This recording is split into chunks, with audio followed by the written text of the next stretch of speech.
I don't even know. Alright, well, let's get this train wreck started. Alright, so this game is not suitable for children or those who are easily disturbed. Do you wish to continue? Yes. Well, I'm digging this music, though.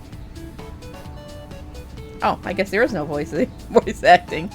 That walk was brutal, but this cabin is amazing. Full kitchen, running water. It really has everything. Finally, a place I can read a good book in peace. I can't wait to Achoo! I'm sorry, everyone. It must be the dust.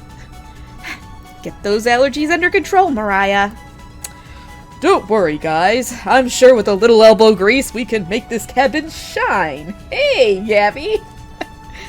So are you volunteering to clean, Gregor? No. Not many supplies here. Guess we'll have to go out and get what we need. There's a fireplace for making stew, so let's gather up some firewood, okay? Leave that to me, little guy. I'll tidy up around the cabin. Need to save Mariah from dying due to this dust. Hey! Allergies are nothing to joke about, Karen. Well, she's not dead yet, Pipsqueak. Calm down. Thanks, Anatoly. I think I'll go foraging outside. With over 450 mosses, 900 fungi, and 70 slime molds, there's bound to be treasure up here. I think it is fun. Anatoly knows so much about edible foods. We're in good hands. I think the slime molds will be the most delicious. Most certainly not. Hey, BB10. Looking for some nice, happy, cutesy visual novel today. No romance. There's no romance. There's no loot in this. At least I hope there isn't. What is it? Non-edible food? A Chewy? No, actually Chewy is edible. But I would never eat Chewy. But I did pull almost a full Chewy butt of hair out of my keyboard again this morning. It was gross. But it's all cleaned up and beautiful now, so we're good. What about the fungi? Do you even know which ones are poisonous, Anatoly? I could figure that out. You can be the canary in the coal mine, Anatoly. I'm not ending up a corpse here. Eek! Keep both eyes open, little guy. Plenty of wolves and brown bears around. They won't be a problem. I read up on 10 different techniques to incapacitate them. Number 1 is Anatoly. Oh yeah, sorry, Mariah. Got carried away again. I'll help Anatoly for... Oh, that's Mariah. I'll help Anatoly look for food. I'm definitely better at warding off wild animals. If we come up empty-handed, we can always eat some of the food we brought. You mean the emergency rations? Bad idea, chump. Finally, yes, a family-friendly game. Hey, Anatoly and Mariah are getting the food. Gregor is gathering the firewood. That makes you our designated chef. Everyone looks at you expectantly. You nod. Wait, me? Me? Are you serious? I'm actually a character in this? Alright. Oops. Okay.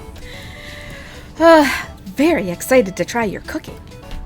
Alright, everyone. Let's go to work while there's still sunlight. Oh, this is Gregor. Later. Mariah, Anatoly, Gregor. The 3 exit the cabin, leaving you and Karen alone. I think Anatoly put the supplies in the kitchen. Thanks for helping out with the cooking. Tutorial. To save the game, right-click or hit the escape button on your keyboard to pull up the menu. Okay. Alright, we're gonna save. I don't know. Seeing this is supposed to be a creepy game and we're cooking stuff, am I gonna be cooking them? I don't know. Alright. This menu will also allow you to adjust volume levels or exit to the title screen to view unlockables. Please note, going back to the main menu or exiting the game without saving will remove progress you've made. Be sure to save. Do you have any experience making meals? Probably not. I'm extremely lazy. Well, I appreciate your honesty. Let me know if you need help with anything. I'm pretty good with a knife. Karen looks pleased with your answer. Oh. Perhaps this is the beginning of a wonderful relationship. Karen will remember that. Oh, God. Your relationship is stronger. Yes! Do I get to romance all of these peoples? Anyways, going to check out the living room. Let's talk later. Karen heads to the living room and starts dusting a little bit. You decide to look around the kitchen to find the ingredients for the meal tonight. Tutorial. You never know what you'll find around the cabin. Clues and secrets may be revealed by searching an area more than once. Why not give it a try?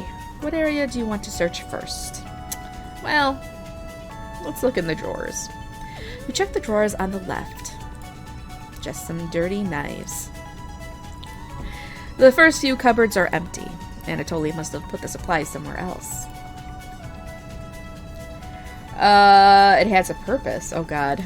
Oh, I already looked there. You check the drawer above the mouse hole. Some kind of mold is growing in this one. Maybe Karen will find it appetizing? There's nothing but cobwebs back here. Thankfully, no spiders. Let's look again. You look at the wood logs closer. This is just a pile of Norway spruce. You check the cupboards again. Just some mouse turds and cobwebs. You check the drawer above the wood pile. Something is making it difficult to open. You pull it open with all your might. Whee! Cabbage! It's time! Trumpets, sound off! Onion! Never fear, Onion is here. Like my cousin Cornbread says, I'll rise to the occasion. Raspberry! Always merry raspberry. Ida? Potato? Cabbage stuffed me into this drawer. I'm pretty sure this counts as kidnapping. We're the Chompettes. Why talk with those boring humans? All they have to give you is drama. Come chat with us instead. We'll share valuable recipes you can cook. We'll share with you our secret Chompette recipes. Collect them all to become a 5-star chef. You can find unlocked recipes in the main menu under Extra. Be sure to save the game. To celebrate, here's your first recipe card. Roasted eggplant with sesame and pomegranate, meat-free. Unlocked your first recipe. If you ever want to talk, just come to the drawer. Chompettes, let's move out! What the hell is happening? What the fuck is this? Cabbage rudely slams the drawer closed. You wonder if what you saw was real. You're slightly worried about what this means for your mental state, but only slightly. Hey, did you find the supplies? You shake your head. Anatoly lied. He actually put them in the bedroom. Idiot. Here you go. You got the emergency supplies. Karen leaves you alone. You start a fire with some of the wood and get to work on cooking dinner. Tonight's entree, a vegetable stew. In a large saucepan over medium heat, you heat some water with potatoes, carrots, and celery in it. 15 minutes later, you drain the pan and set the vegetables aside. Placing some butter in the saucepan, you melt it over medium heat. Throwing some chopped onions in, you cook it about 10 minutes. The onions are tender and translucent. Perfect. Next, mix in some flour, salt, pepper, and heavy cream into the saucepan, adding the vegetables to the mixture. Hours pass. We're back! More firewood than you'll ever need.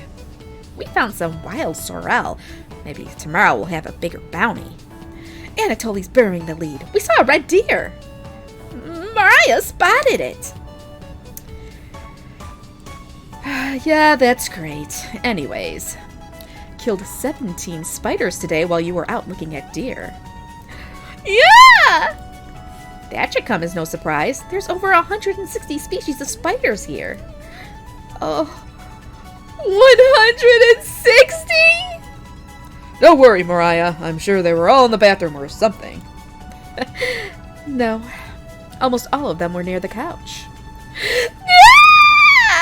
I was going to sleep on the couch. That's where the 16 of them were. I'm not sleeping on that couch then! And there's only 2 beds in the bedroom. Don't sweat it, Mariah. I can sleep anywhere, so I'll sleep on the rocking chair. I'll sleep with one eye open, just in case any of them swarm the couch. Thanks, Gregor. Karen and Anatoly, you 2 take the bedroom. Thanks, big guy.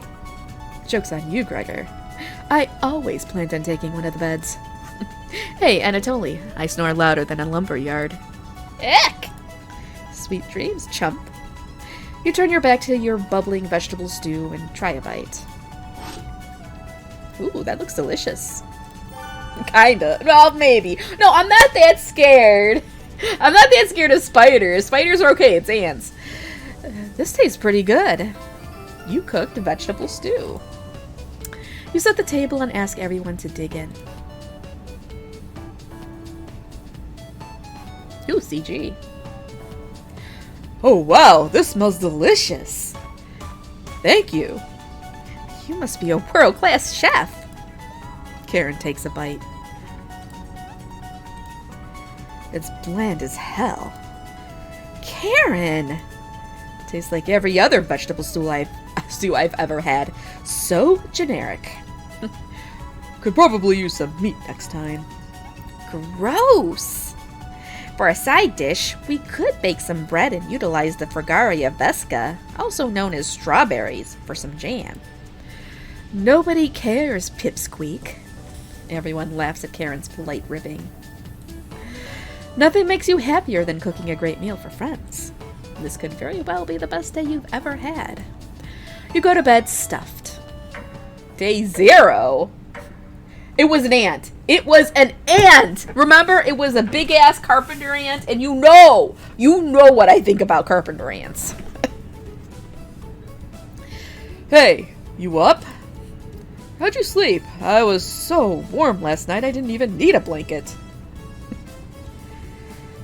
What time is it?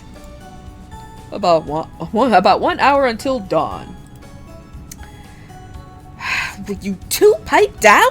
I'm trying to sleep over here. Yawn. That's that. I can't yawn. I don't know. It's the beginning of the game. Gregor, the birds outside aren't making much noise yet. We didn't bring many supplies, remember? Better to get a head start on gathering food. I honestly can't see the trees outside right now. Gregor, did you see any spiders last night?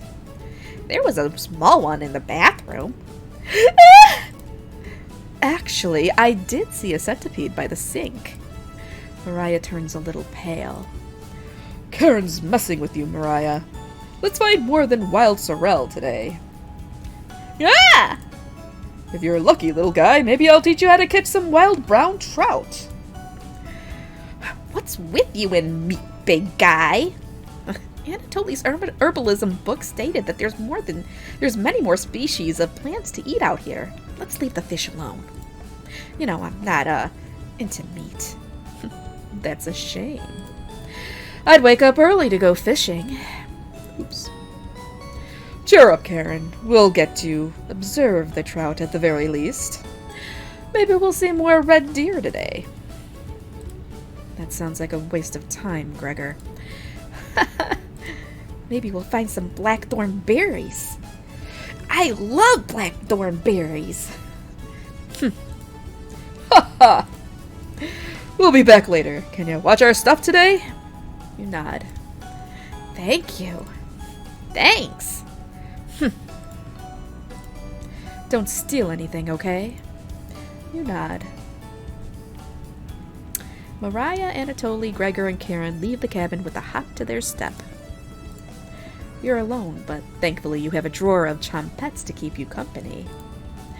Tutorial. Each day you'll be asked to explore a different part of the cabin. You only get one choice, then the day will end. Choose wisely. What do you want to check out today? Well, let's see. Let's check out the... Do we want to talk to them with the chompettes? We'll go into the basement. This door goes into the basement. There's no reason to go into the basement right now. You wait for the others to return. What? Oh, come on! I wasted a whole day! We're back! Knock it off, Mariah. It's pretty rare to be scared of one. It's not! Who knew the big guy would be so scared of? Shut up! You don't understand! I don't think anyone understands Gregor. It was just a marmot, Gregor, not a monster. Mariah laughed so hard that your ears rang. Pretty much. I chose poorly, damn it.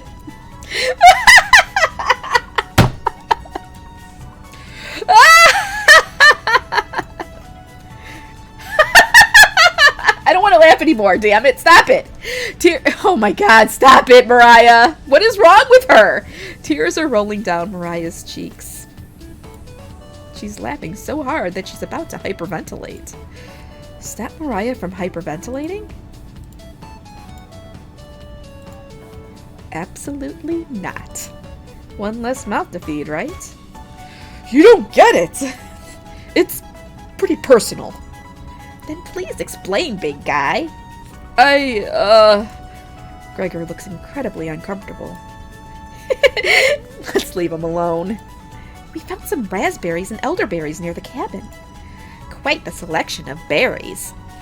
We also found more wild sorrel. Is this going to be enough for a good meal? Everyone is looking at you for an answer. You decide to do an inventory of all available ingredients. It takes you a while, but you decide on your specialty, cabbage rolls. You first bring a large pot of water to a boil. You let the cabbage leaves boil for 2 minutes, draining the pot into a sink. In a medium mixing bowl, you combine some cooked rice, onion, and egg, salt and pepper, along with some tomato sauce. You use your hands to mix thoroughly and decide to wash your hands after it won't come off. Dividing the rice mixture evenly between the cabbage leaves, you then roll them up and tie a string around them so they stay in one piece. You place the cabbage rolls in a large skillet over medium heat, pouring the rest of the tomato mixture over the top. Covering it, you bring it to a boil. You reduce the heat to low and let the cabbage rolls simmer for about 40 minutes, being sure to baste it with the liquid. You cooked cabbage rolls! Woohoo! Mariah looks optimistic. Karen looks skeptical. Anatoly looks curious. Gregor looks thrilled. You watch intently as everyone takes the first bite.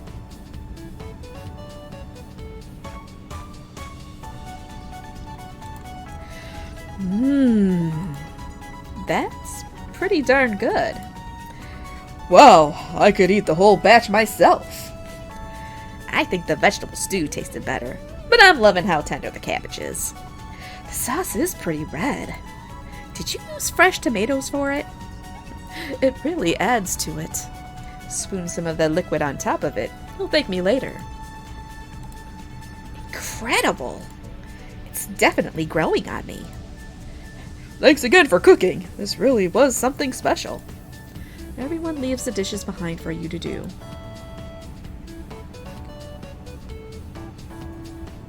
Okay, now what?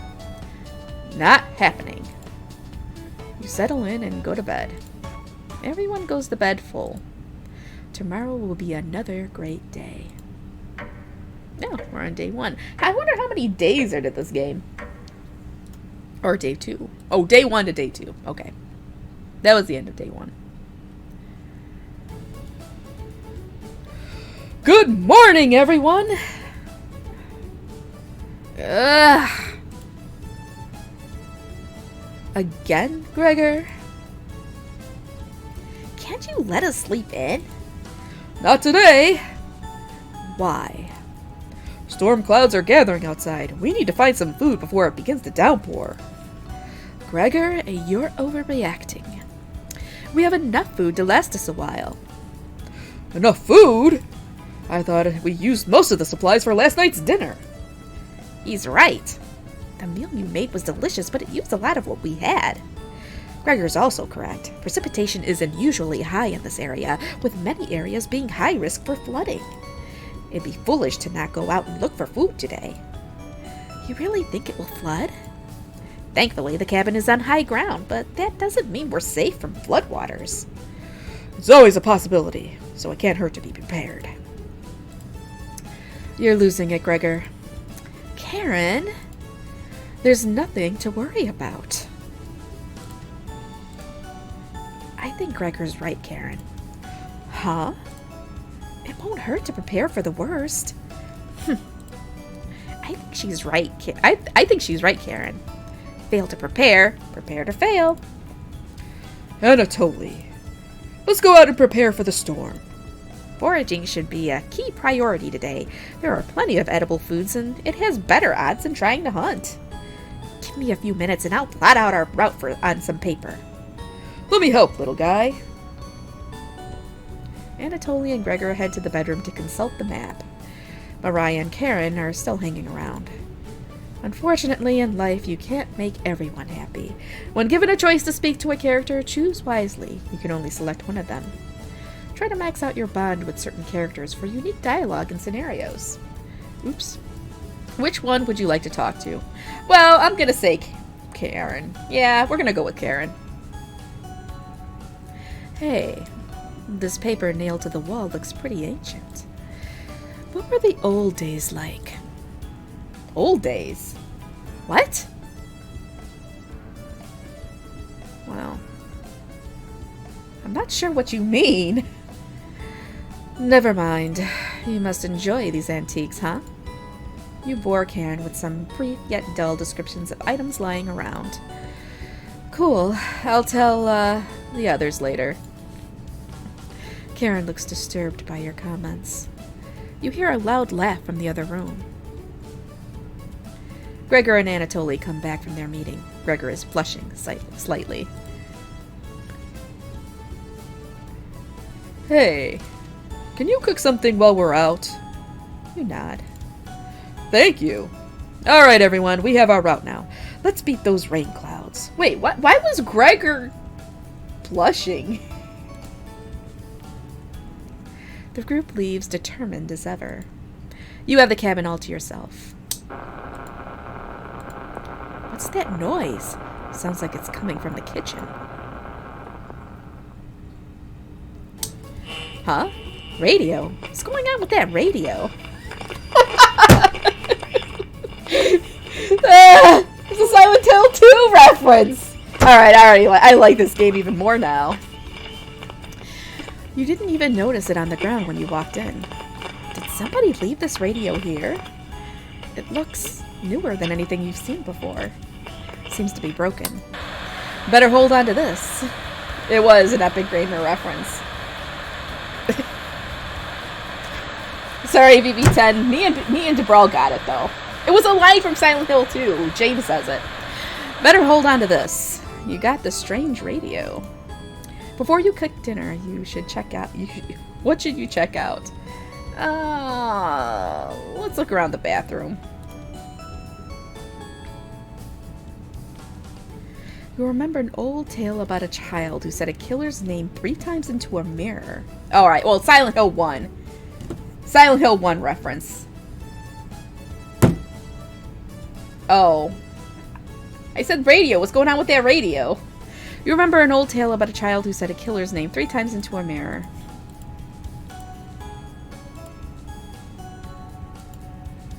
But you can't remember how it ended. You're too frightened to even try. You leave the bathroom a little more scared than when you entered it. Pretty sure it was Bloody Mary, but whatever. Mariah's back early today. Hey, the others are still looking for food outside. Anatoly found some more berries, but nothing that will feed all of us.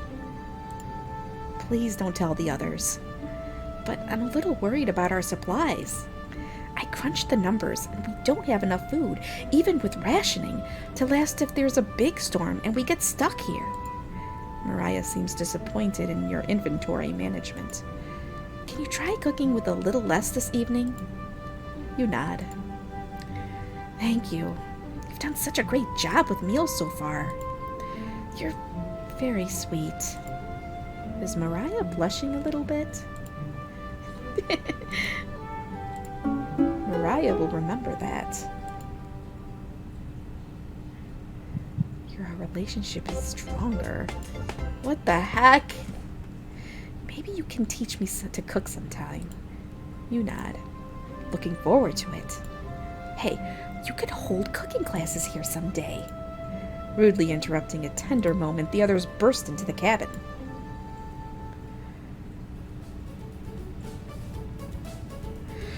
Don't be so down, everyone. We got tons of good berries.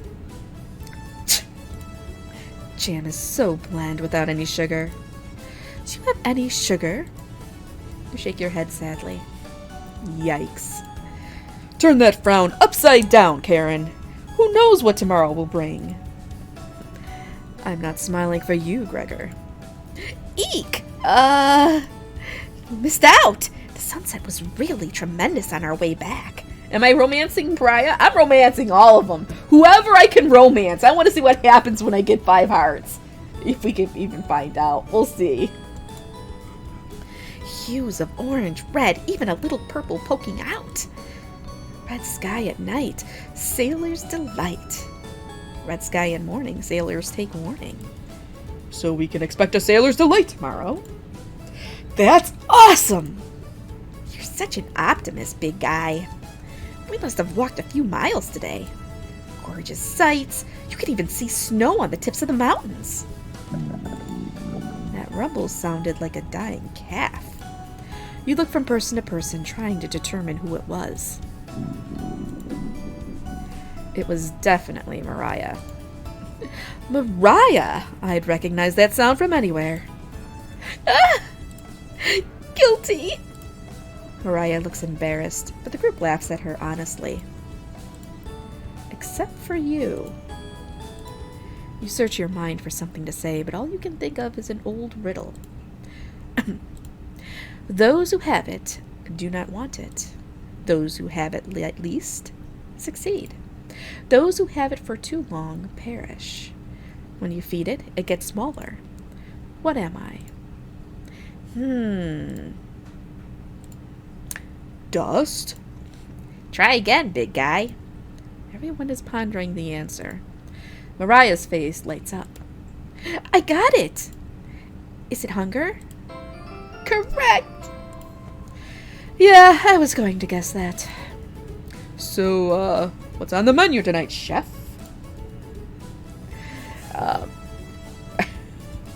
Oh god. Bread and jam. You crush the berries in your small mortar and pestle, spreading it on some crusty bread. It actually looks kind of delicious. You cooked raspberry jam and bread. The bread's a little tough. Gregor, don't look a gift horse in the mouth. But this homemade jam is to die for. Haha. Sorry. No, you're right, Gregor. This bread stinks. Mariah! Everybody laughs. You're not sure this could be called a meal, but it got the job done. Everyone thanks you for dinner and heads off to sleep. You go to bed wishing you had more.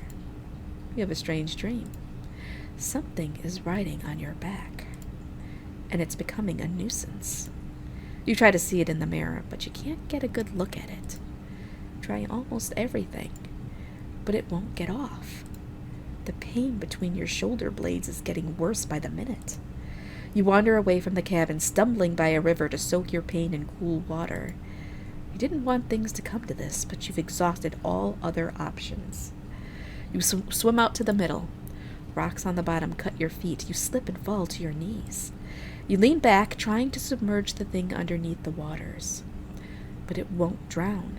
It won't drown. It won't drown.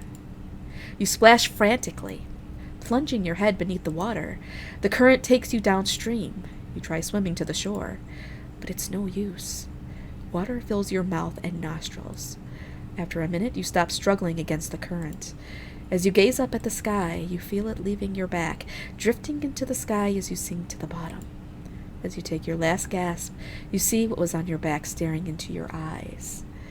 But you don't even have the air in your lungs to scream. Oops. You wake in a cold sweat. What? What the fuck was that? Okay, I hope it wasn't a chompette.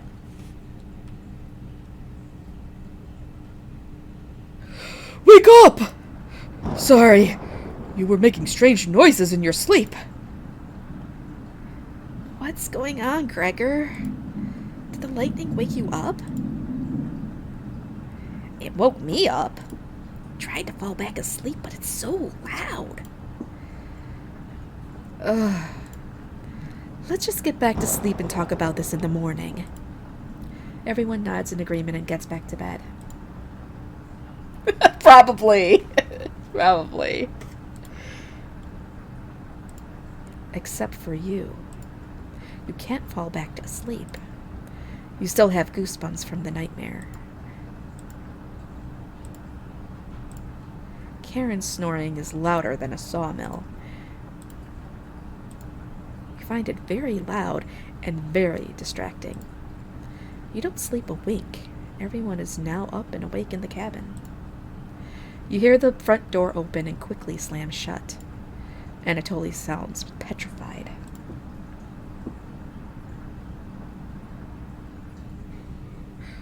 I looked out the door and we're completely surrounded by floodwaters. Looks like sailors take warning was more appropriate for today. Maybe it'll clear up tomorrow. You can't steal big guy's optimism, Karen. Why the hell not? That's all he has going for him. Ugh. He's also good at chopping wood, though. Knock it off, you two. Mariah, do you think it'll clear up tomorrow? I give it a 27% chance of it clearing up tomorrow. Based on what? I was bored stiff, so I read a book on local precipitation levels for the last 20 years in the living room. Sounds like you're stealing Anatoly's thunder. Anatoly, you're a book nerd, right? Why didn't you read it? Eck. Couldn't make it past the cover. Is that right? Yes. No, hold on. Faraday, 2 years. Seriously? Thank you. No, seriously, that is something to celebrate. But sir, thank you for the subs. You're the best. Hopefully you'll like the little bit that you get to watch today. So that bookshelf has some great books on artisan crafting and natural sciences. Why let them sit there gathering dust? How did you arrive at a 27% chance of it clearing up tomorrow? It's easy. Take the time of year, multiply it by a factor of... Mariah begins to explain the meteorology to you. She isn't dumbing any of this down. It's similar to where... So the first thing you need to understand... Minutes of explanation feel like hour. What the hell was that, though? What's all that jargon? Oh, gobbledygook. You look over at Anatoly. He's listening intently to Mariah. So intently, he hasn't blinked yet. You can see his eyes drying up. A tear rolls down one of his cheeks. This is brutal to watch. Mariah finally wraps up her lecture. She ends with a bow. Nobody claps. Tough crowd. Mariah, that was awe-inspiring. You lost me a few minutes in, but it's okay. I didn't understand a word of it. Gah! Anatoly turns to you. Anyway, there's no telling how long this will last. We can't leave the cabin until these floodwaters stop. I know our food situation is a little tight, but I know you'll make the right decisions. I believe in you. Me too. It looks like we have enough leftover berries for more bread and raspberry jam. I'll pass on the jam. Just give me more crusty bread. Everyone laughs. except for you. With everyone stranded in the cabin, you need to keep everyone fed and happy. You sneak out to the kitchen while everyone's still talking. You get out some crusty bread and get to work making some more jam. With the kitchen to yourself, you decide to check in on the Chompettes. Hello. Don't worry, as leader of the Chompettes, I'll make sure none of the humans know about us. Onion. That big guy would try eating me with like an apple, so definitely don't tell them about us. Are your plans going awry? Oh my god. Got another cornbread classic for you. Did you hear about the bread maker's bakery burning down? No? Our business is now toast! That one's been done to death. Oops. Do you know how raspberry and milk were introduced? You tell her no. Raspberry milkshake! You let out an audible groan. These bad puns. Did cornbread teach you that one? Nope. Wasted an entire day thinking about that terrible pun. It was well worth the time and effort, Raspberry. Maybe you'll win the annual Chompette comedy competition this year. Raspberry. Of course. Onion. Not while I'm here. I won't choke on stage this year. Isn't that every year, Bread? We still talk about that closing line, Bread. You're going to do great this year. Anyways, don't even think of eating us if you're hungry. Chompettes stick together through thick and thin. Raspberry. Rain or shine. Feast and famine. Potato, I swear to God, repeat the line or we're locking you up again. Life or death. That's right. Chompettes. Move out. I think I lost my mind. The Chompettes somehow managed to close the drawer on themselves. You bring the crusty bread and jam into the living room. Karen interrupts as you bring in the food. Took you long enough. Karen looks at the 2 slices of bread left in the mason jar of raspberry jam. There's mold on these last 2 slices of bread.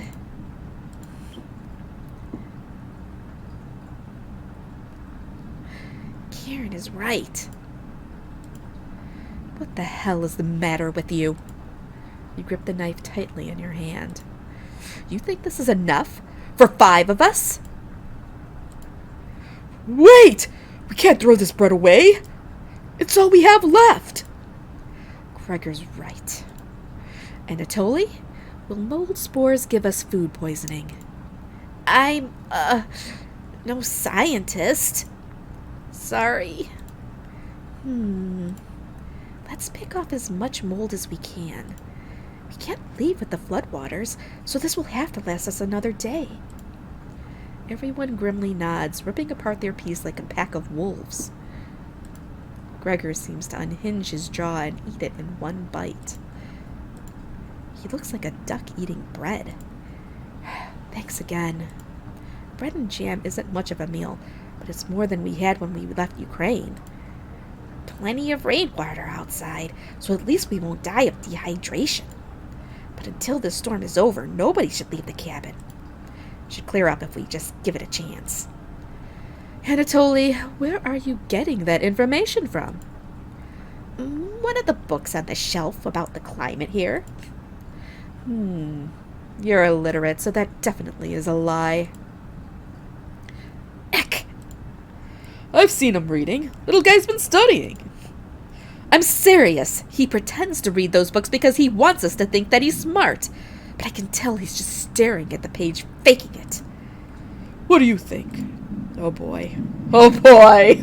Oh boy. Anatoly doesn't know his weather conditions from a hole in the ground. Karen is correct. Yeah, I think that's true. Ugh. You're funny. I... Keep pretending with those books, Anatoly. Brutal Karen. I found an old picture book in the living room, Anatoly. Let me know if you want it, small fry. Karen! Karen smiles at you. I guess let's call it a day. Oh, actually, that's Gregor. I guess let's call it a day. Yeah. Sure. Everyone shuffles off to their sleeping areas. 6 minutes later. I'm glad you called out Anatoly's bluff. You continue to impress. It's a shame Anatoly is sleeping in the same bedroom. I should have never let him be the one to share it with me. But what if it was just me and you? I'm sure we could study and squeeze a few novels in before bed. You nod. Well, we'll have to see if we can kick him out at some point, right? Oh, you'll have to tell me about that anatomization book on the bookshelf. Really cool pictures in there. Karen looks like she has a crush on you. Let me know if you're ever free for a lesson. Okay? Oh boy.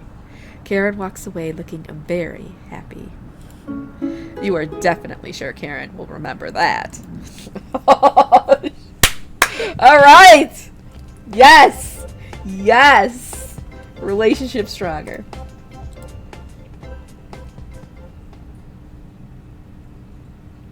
You get ready for bed and put a blanket on. You go to sleep very hungry.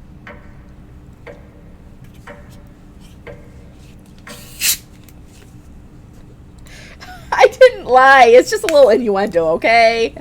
You don't dream the entire night, but you sleep through everyone's waking up. And that's how fast a deer could run if it's startled. Whoa! Incredible! Impressive. I wish we had a deer here. With the food getting lower, let's just skip today's meal. No! It's only for one day. Various cultures and religions have practiced fasting throughout history. That doesn't make us feel any better, Anatoly. What options do we have? Our food wasn't rationed properly.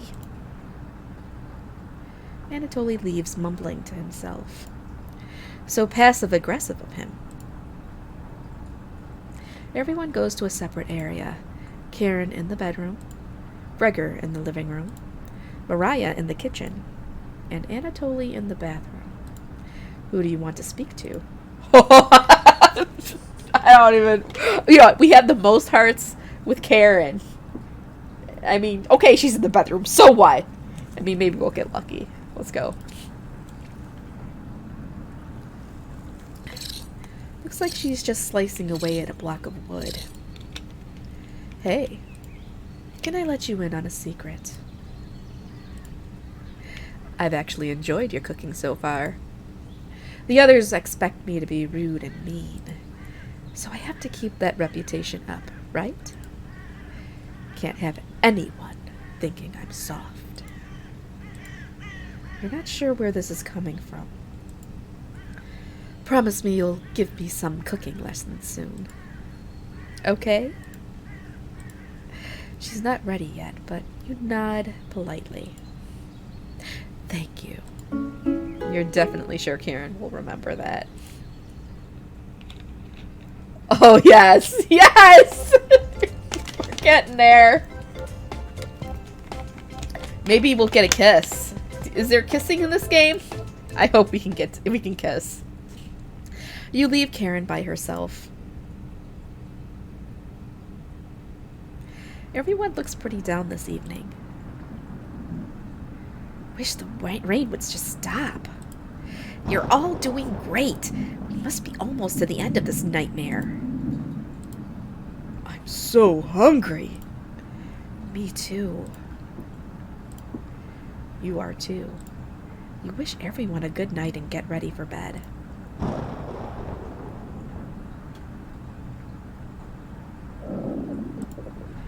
go to bed with a growling stomach.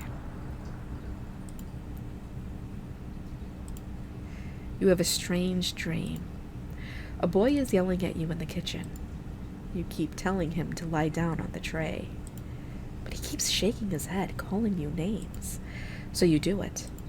You lie down on the tray and make your body as flat as a board. You show him how it's done. His anger turns to courage, and he pushes you into the oven. As the stench of burning hair fills your lungs, you see him sneering back at you. You wake in a cold sweat. What? Alright, this is definitely getting a little creepy. I have a feeling at some point we're going to be eating somebody, or I'm going to get eaten. I don't know. Everyone seems to be sleeping in later than normal. Their stomachs must have kept them awake all night. The rain is still pouring outside. You can barely make out the trees from the windows. You hear a stirring of blankets, arms, and legs. Mariah looks petrified. I couldn't sleep. Anatoly has bags under his eyes. The storm is too loud. Oops. Karen looks out of it. The cabin was creaking so much last night. It sounded alive. Gregor looks a little gaunt. I got a good look out the window. And? Couldn't see anything due to the rain. Great observation, Gregor. I was so hungry last night. I kept pacing around my bed. Karen turns to you. When is this going to end? I checked outside the door again. Floodwaters keep rising. Unfortunately, we're going to need to stay put unless one of us wants to drown in rainwater. As soon as the weather lets up, we'll be able to scavenge for supplies. How close is the nearest town? I don't know. Didn't you have a map on you? I think I dropped it while we were running after Gregor. I'm sure it'll show up eventually. Mariah and Anatoly go white as a sheet. How are we going to find our way back now? We'll have to ride out the storm. Mariah looks at you. We're down to our last slice of bread. I don't know how much longer we can put off eating. The group stares at you.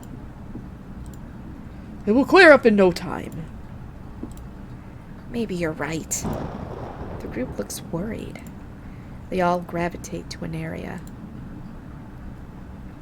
You can tell Gregor's putting on a fake optimism, and Mariah is having trouble.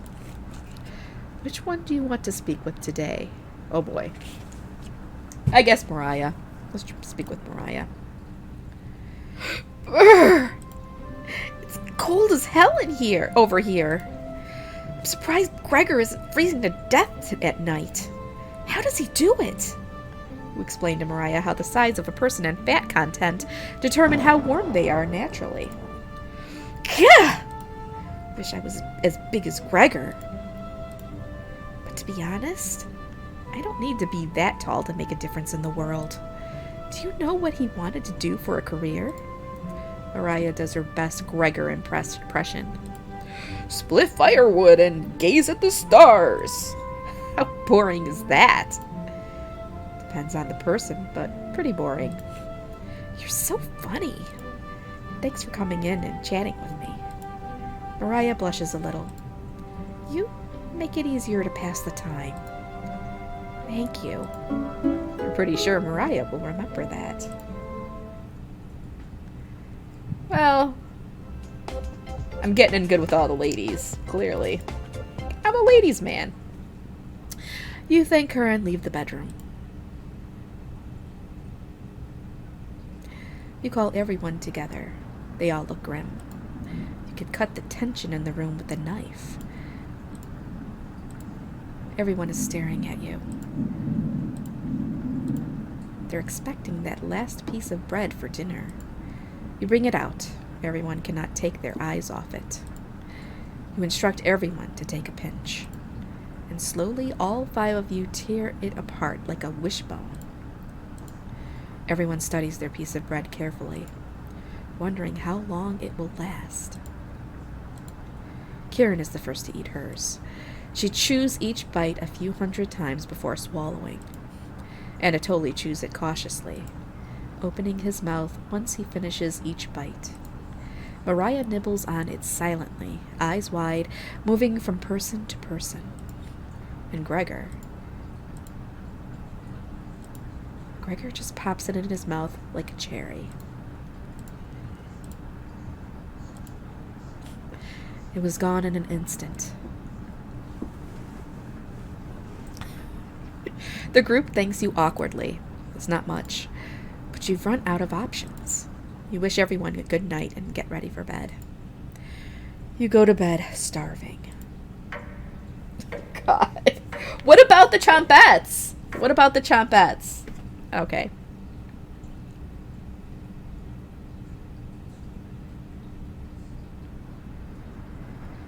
Good morning. Morning. Let me check if the rain has stopped.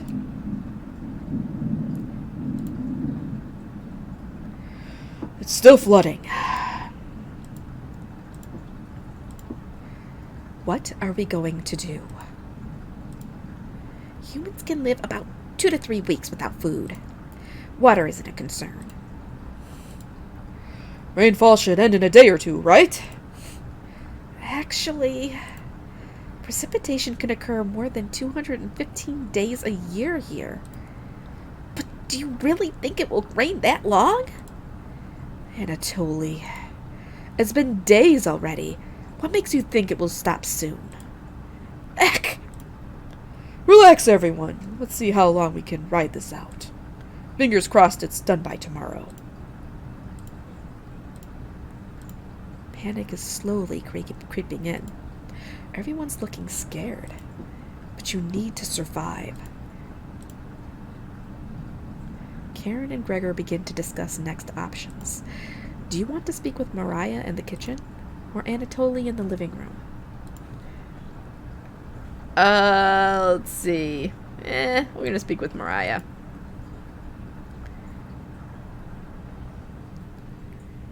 Hey. Mariah looks relieved to see you. Yes! Woo! More hearts! I know you guys can't see it, but I'm dancing in my chair. Okay. How are you holding up? Better question, how are you holding up? Not very good. It's very sweet of you to ask. Mariah's looking at you intently. She gets a little closer to you. I noticed you didn't use any meat when cooking. Usually I have to pick it out of the foods the others make, but you respected that. Thank you. Mariah's looking at you with admiration. I need to speak with Gregor for a minute, but thanks again. You're definitely sure Mariah will remember that. I'm ruining what? I'm not going to go romance Gregor. He's a geek. Okay. Oh my god! Yes!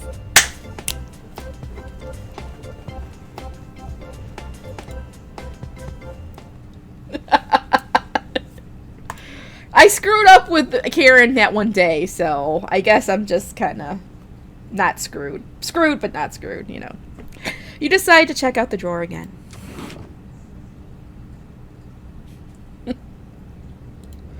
You ask Potato where the others are. They'll be back. They wanted to explore the labyrinth of tunnels around the cabin. Surely you've seen the mouse holes, right? They connect all over the cabin. Must have been some mouse that created them, or something worse. Anyways, I'm not going to sugarcoat this. Things are going to get worse from here on out. You have a feeling Potato is telling the truth. You realize some drool is leaking out of your mouth. Disgusting. Don't even try to eat me. You just get deathly sick if you tried. From the look of you, you need to retain all the water you can.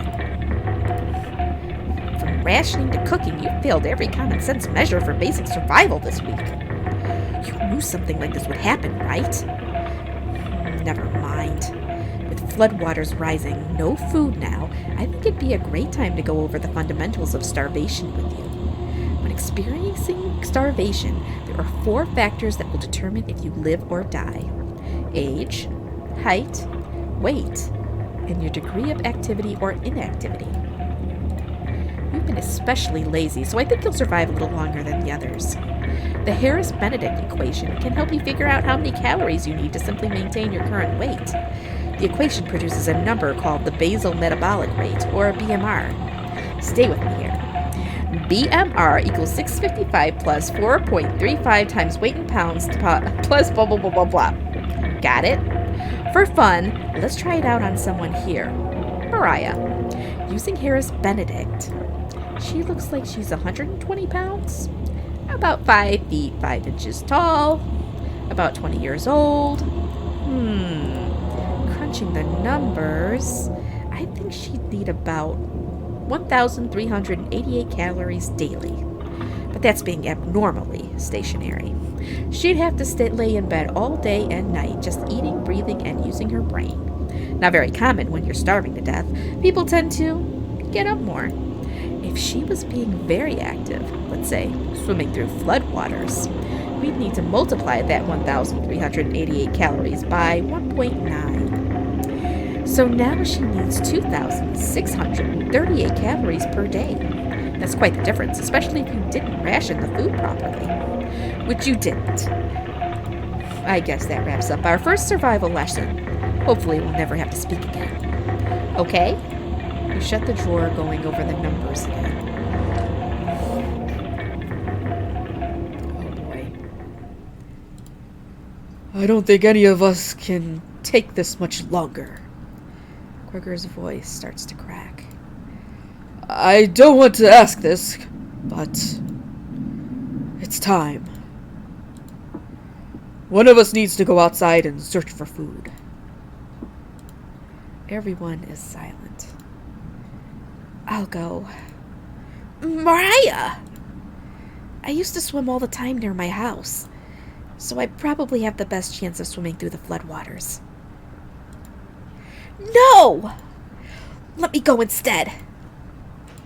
You won't get very far if anything happens to your glasses, Anatoly.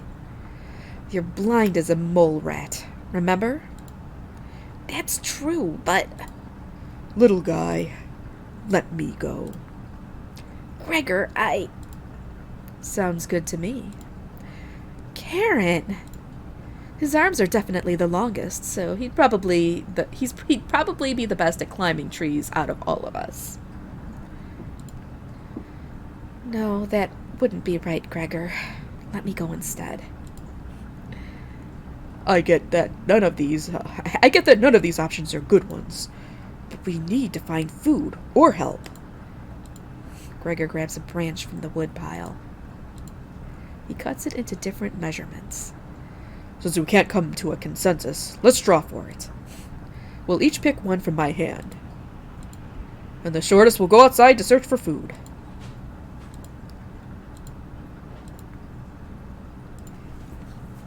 You're not worried about drawing. You saw Gregor cut the branch lengths, so you can tell which is the biggest one of the bunch. You pick it. You watch the others intently. Will it be Gregor? Anatoly? Karen? Will it be Looks like I've got the shortest. Mariah. Mariah. It's okay.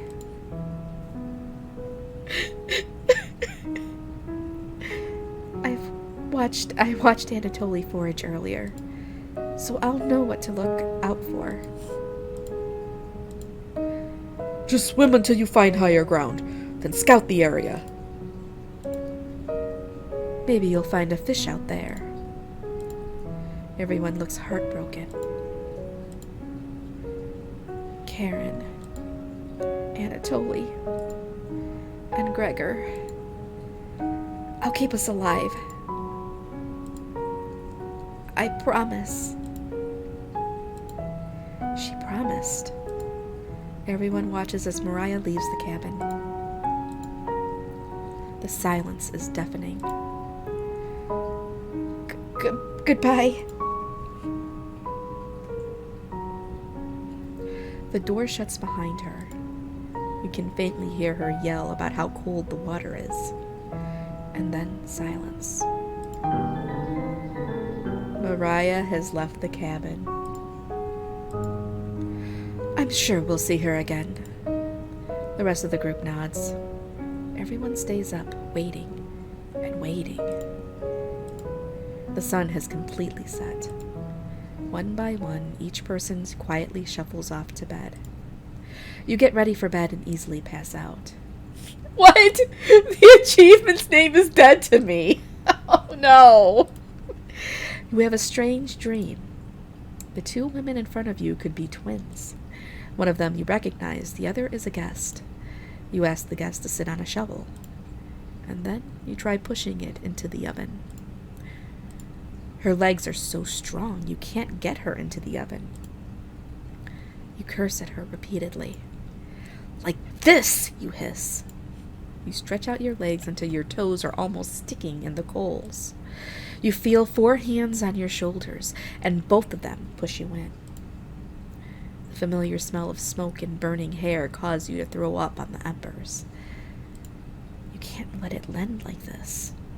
You rip the metal door off the oven, tearing through the wood logs of the cabin. Screaming, you chase the two through the woods, your burns chill with the wind. The guest looks behind her, and her eyes widen when she sees you. She's terrified. Your fury rips trees out of their roots, soil from the ground, rocks from their pits. You've never been this angry in your entire life. Their stamina can't last forever. You're gaining on them. As you trample through a field of wheat, the guest throws a piece of cloth behind her. You catch the glint of it in the sun, golden. As if by magic, the earth splits in front of you, creating a chasm of fire below. You fall into the pit, screaming as your eyes begin to sizzle from the heat. Hellfire fills your lungs. You're unable to scream anymore. You wake in a cold sweat.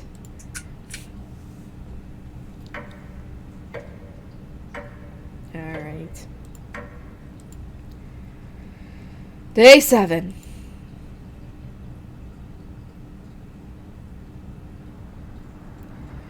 Good morning.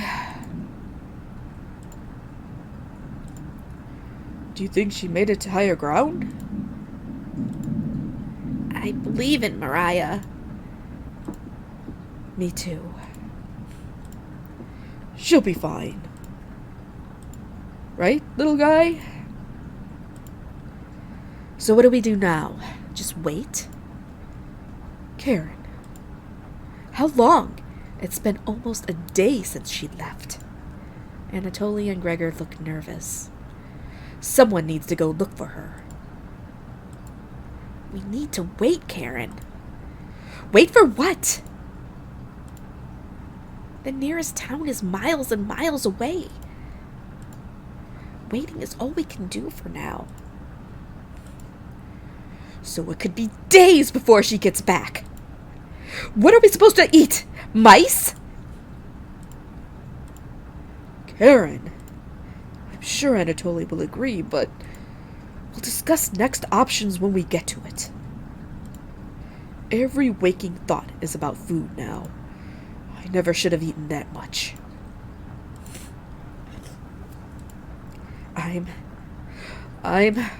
Karen's hands are involuntarily shaking. Gregor and Anatoly just nod in agreement. They don't even need her to elaborate. You're sure Mariah will make it back. She promised. Everyone retreats to their areas. What do you want to do today? Oh boy. Let's talk with Karen in the bedroom, I guess. Oh my god, I'm getting congested. Hey, you don't have to lie to me. I know Mariah's not coming back. I don't know where she came up with her being the best swimmer. I guess the only one that would know would be Anatoly. Last summer, Anatoly would watch her swim from the shore. He could have been a lifeguard, such a good swimmer. She never went under, but if she did, he would have pulled her out easily. Why would she lie about something like that? Karen seems deep in thought. Maybe it's better to leave her alone. You close the door softly. Maybe Mariah actually made it out to safety and escaped death. Maybe she escaped being eaten. I don't know.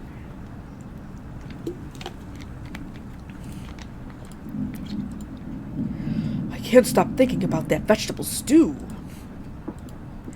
I'd be fine with the bread and jam. I'd be fine with just strawberries. Nobody else laughs. I would kill for some vegetables right about now. You would too. I'm going to try to get some sleep. Good night. Night. You fall asleep quickly, but you only dream about desecrating a corpse. You wake in a cold sweat, in a completely different room. What? Oh, noes.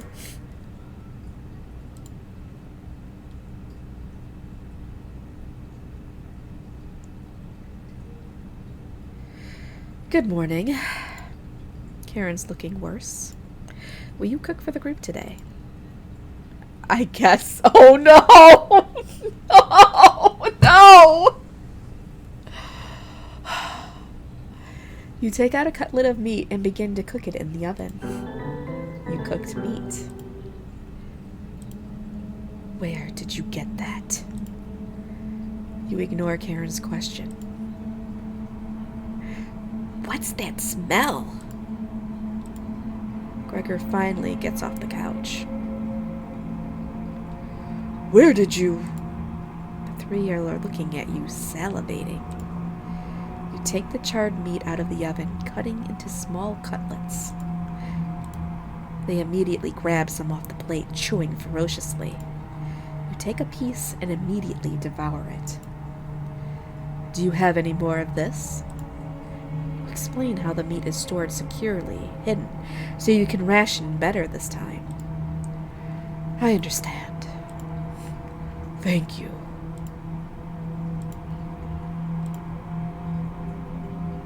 Anatoly runs to the bathroom, puking in the toilet. You can hear him sobbing for a few minutes. This taste is... Gregor wanders off. Anatoly returns, looking choked up. I was too weak. Left you some of the meat. Don't fight this, Anatoly. Anatoly takes a cutlet from the plate, turning his back to the group as he devours it. You can hear him crying. Finally, my focus is coming back. Going to read some of those books. Keep them occupied, okay? Shit, it does. Karen leaves you with the men. Who do you want to talk to? We're going to talk to Anatoly in the bathroom. You knock on the door first. Anatoly? You slowly open the door.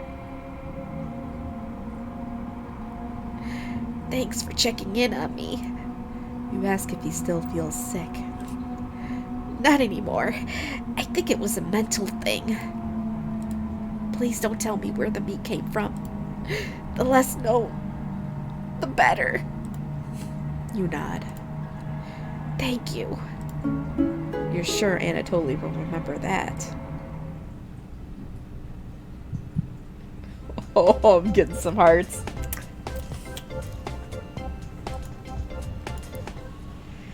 You leave Anatoly and go tidy up some parts of the kitchen.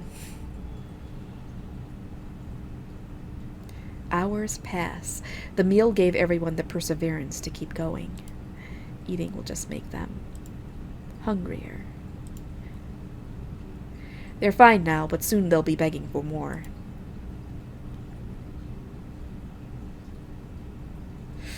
We've waited long enough. What's for dinner? You calmly explain that you want to ration the meat better this time, and there will be no dinner. Fine. I understand.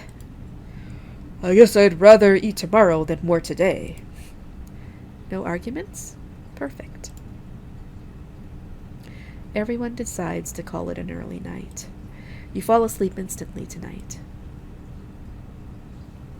Yeah, they will be. You have a strange dream. You're having dinner with the blacksmith, but he's not touching his food. The only light in the room comes from the oven. He clears his throat, stroking his beard. I can forge anything, he says. Your eye has been giving you issues lately, so you reply, Forge me a new eye, then. You laugh. But then the ropes come out. He ties you to your chair with a long rope to prevent you from struggling. You rip the rope apart without even trying, so the blacksmith uses a thicker rope. No turning back now. He takes a hot poker out of the coals, holding it in front of his face. You can see his beard and eyes watching you.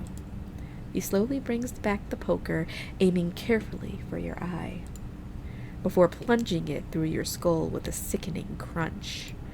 The force of the blow throws you backwards a few feet. You're unable to break the ropes. You vomit all over your chest, as the smell of your decimated eye floods your nostrils. The blacksmith stands over you, spitting on your body. You wake in a cold sweat.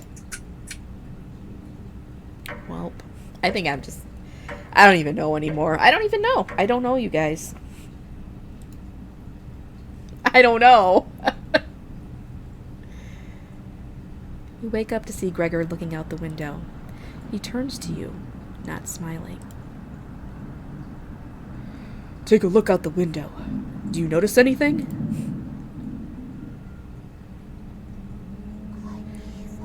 The floodwaters have receded a little bit, but everyone is still bound to the cabin. The trail used to be completely visible. It's gone now. Good morning, big guy. Will Mariah make it back? This might sound a little crazy, but every night around 2 a.m., I can hear her outside. She makes this awful gurgling noise, like she's trying to get water out of her lungs.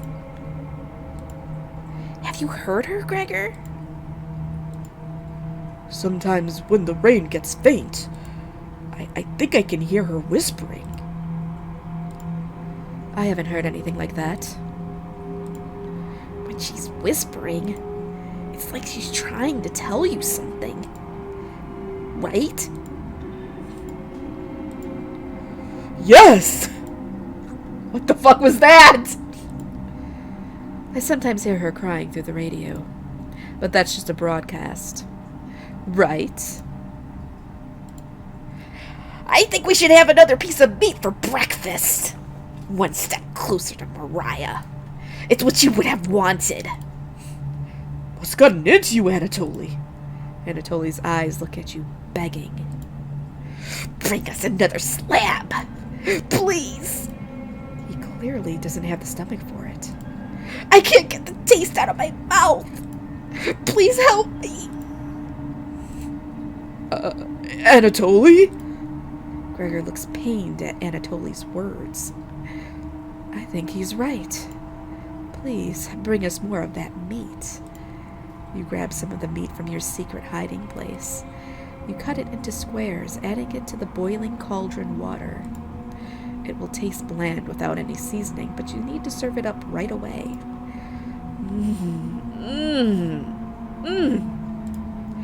What's taking so long? Boil it faster! It looks almost done. Patience. It's finally finished. You serve the meat in bowls.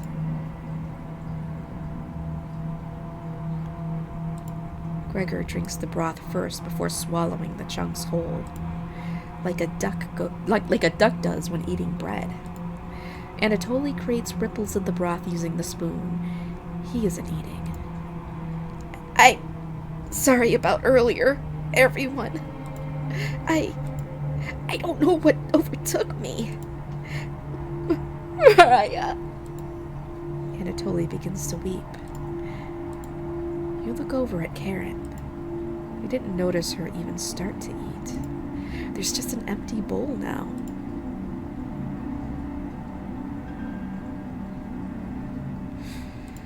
Karen is staring right at you. How much more meat is left? You explain how most of it has gone bad. This is the last of it. Ugh! How could you be so careless again? You remember Karen's knife. You need to think fast. What the hell are we supposed to do now? Ride around again? This storm isn't ending. You clear your throat. Anatoly? Yes? Yes? I think tomorrow you should look for Mariah. Or forage for plants outside. I think you should go tomorrow, little guy. Nobody else can identify edible plants like you. Please, Anatoly. You can swim back after a few hours. Gregor is right, Anatoly. Maybe you'll find Mariah out there. I think Mariah's fine by herself. He still hasn't accepted what happened yet. She doesn't need anyone's help. But we need your help, Anatoly. That's right, Anatoly. Please help us. Let me sleep on it. Okay? No problem, little guy.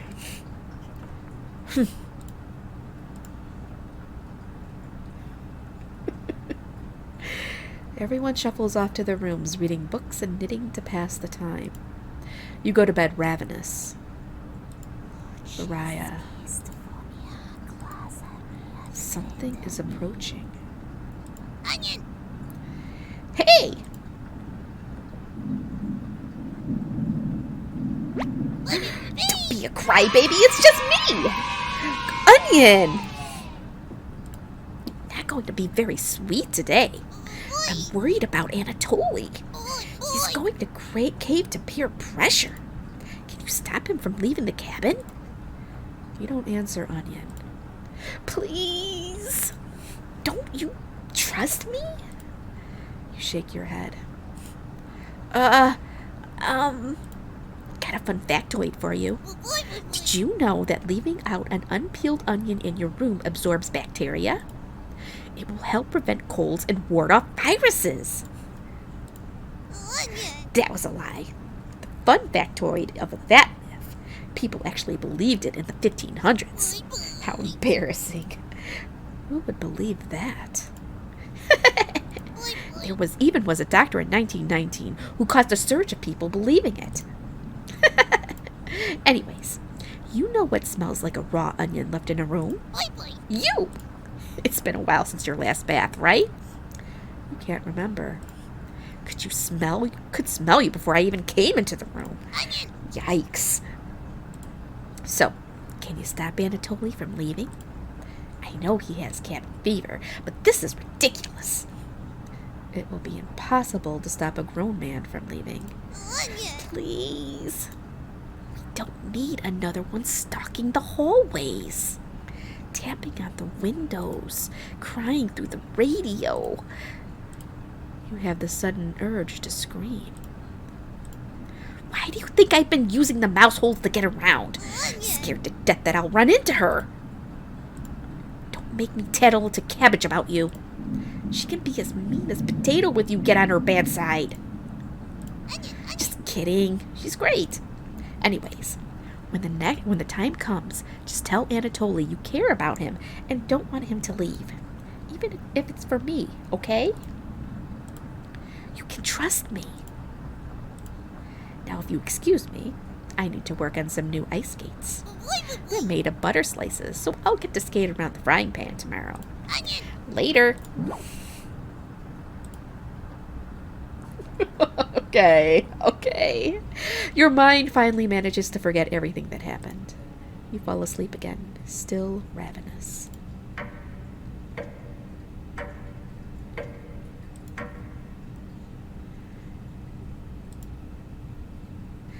You have a strange dream. A fox is collecting payment in your living room. You despise him, so you put 2 dogs at the bottom of a sack, then add 6 chickens on top. The fox smiles at you and leaves. At some point in his journey, the fox will eventually open the sack, and the dogs tear the fox in half. Filled with such loathing for the fox, you gave him the only things you had for food, all of those chickens. As the snow piles up outside, you begin to eat whatever you can find. Pillowcases, candles, leather. One day you wake up and you have nothing left to eat. Absolutely nothing. Just an insatiable hunger. A few days later, you go mad and leave the cabin, completely ravenous. A nearby tree looks like charred meat. Your iron teeth cut through the tree bark, tearing your gums apart by the splinters. Your mouth fills quickly with blood. Days later, a deer gallops by, the first creature in the woods to see your corpse. You wake in a cold sweat. These dreams are getting weirder by the second. By the minute. Something smells terrible in the living room. Someone puked in a corner. You wipe it up with a rag to save them the embarrassment.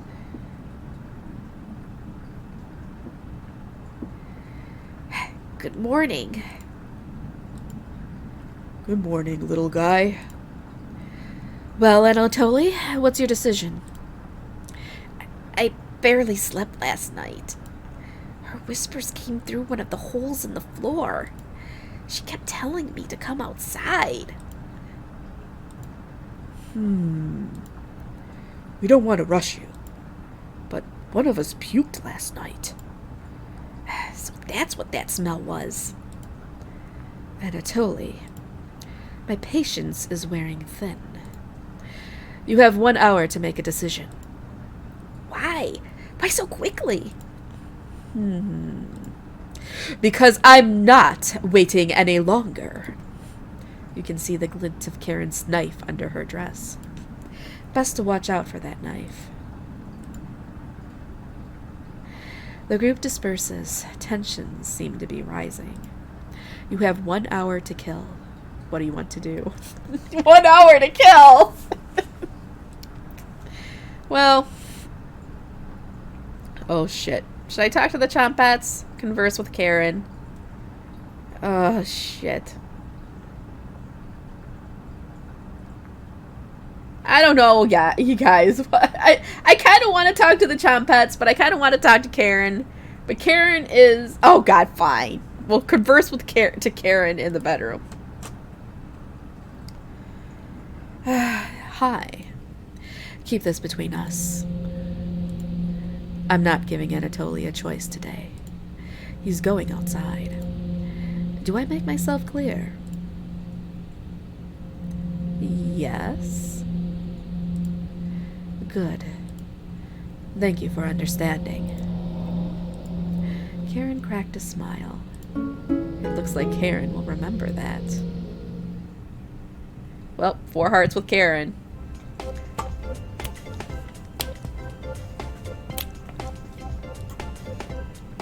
I gotta bop around a little bit.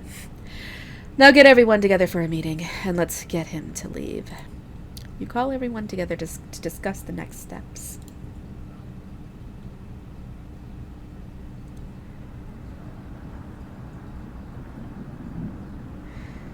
Anatoly, you okay, little guy? Anatoly looks pale, like he's going to pass out. Anatoly, have you made a decision? Yes. I'll help you all out. I promise. Thank you, Anatoly. Big tears roll down Gregor's cheeks. I'll miss you, big guy.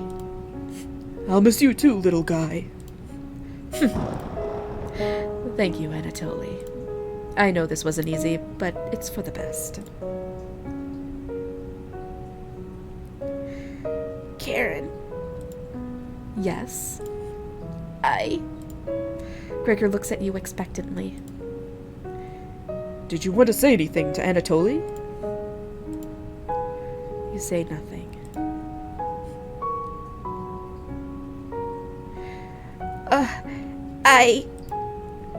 Goodbye, Anatoly. Goodbye, everyone. Good luck, little guy. Anatoly has left the cabin.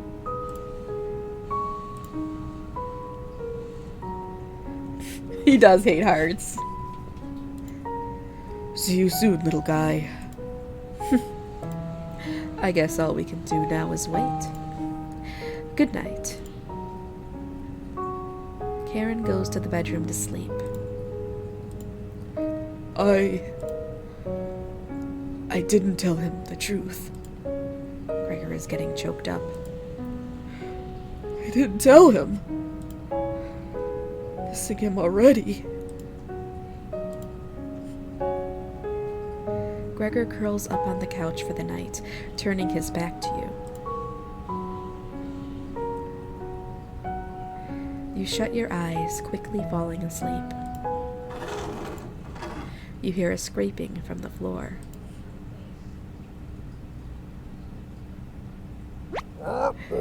Found you! You explain how this isn't a good time right now. Oh no, that's what I say. You explain how this isn't a good time right now. This is no laughing matter. I'm worried about Gregor. He's as tall as a tree, but as dumb as a brick.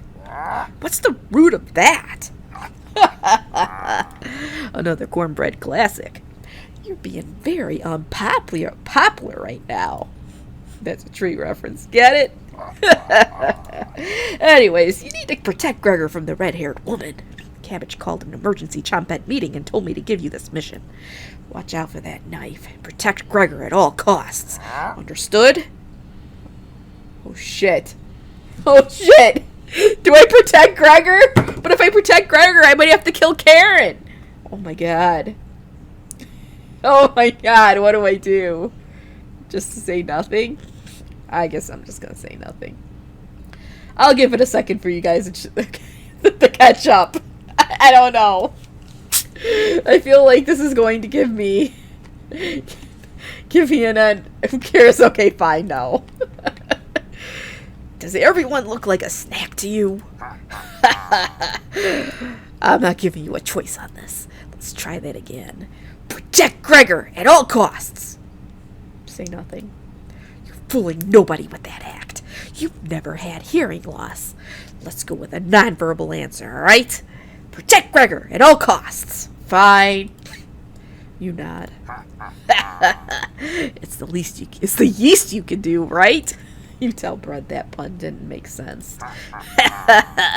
On a roll today. I'll see you around. Oh, God. These puns. Brad hops away, squeezing himself through the mouse hole with a small pop. You fall asleep thinking about what Brad told you. I had no choice. You have a strange dream. It's lying on the table in front of you. You take off the glasses first, partially cracked, and set them down next to the workbench. Working the saw, you wrap the cuts in an old newspaper. Some of it gets soggy immediately, so you begin drying the cuts with a towel before wrapping. Much better. You hear something approaching, so you clench a fist and get ready to strike whatever's coming for you. You wake in a cold sweat. Wasn't Anatoly wearing glasses? Didn't he wear glasses? Oh, God. You wake in a completely different place. Did you sleepwalk? Or you found some meat? Everybody's still asleep. This would be a nice surprise after yesterday's events. You decide to cook breakfast for everyone. Cutting each slice fairly thin, you brown each side in the oven. The smell is unique. Karen runs into the kitchen. What is that smell? Give it to me! Now!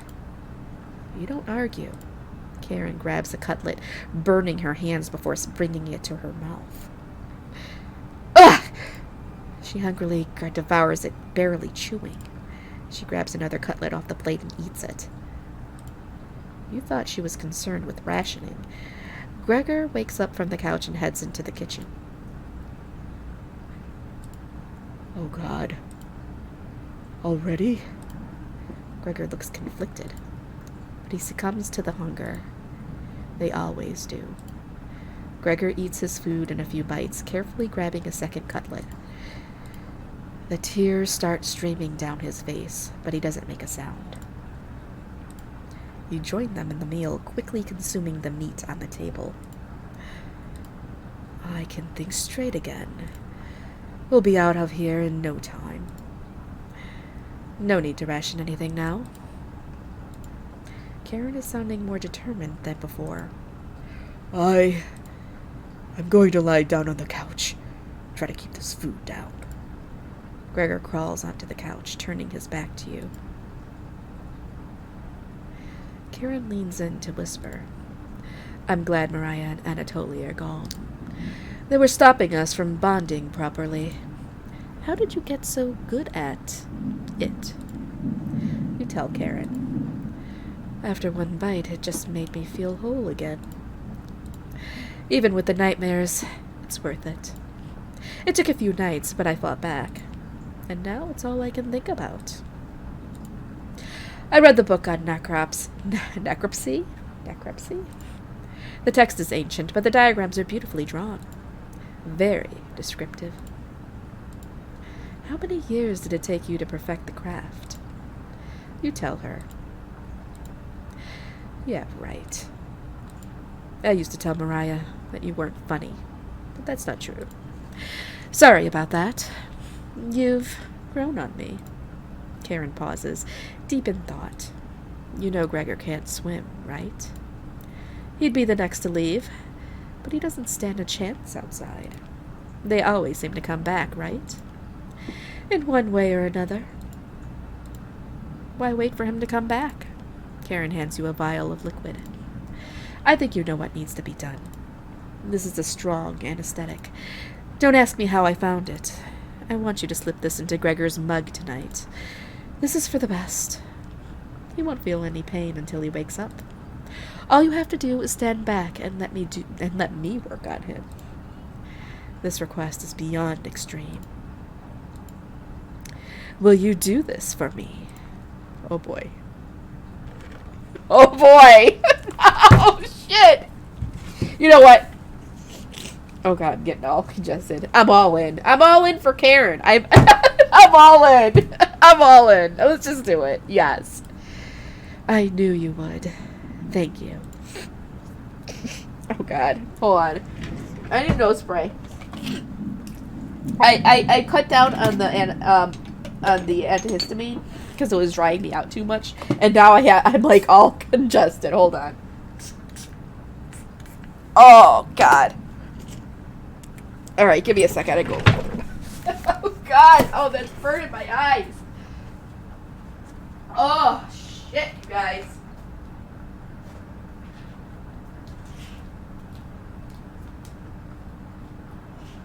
Oh.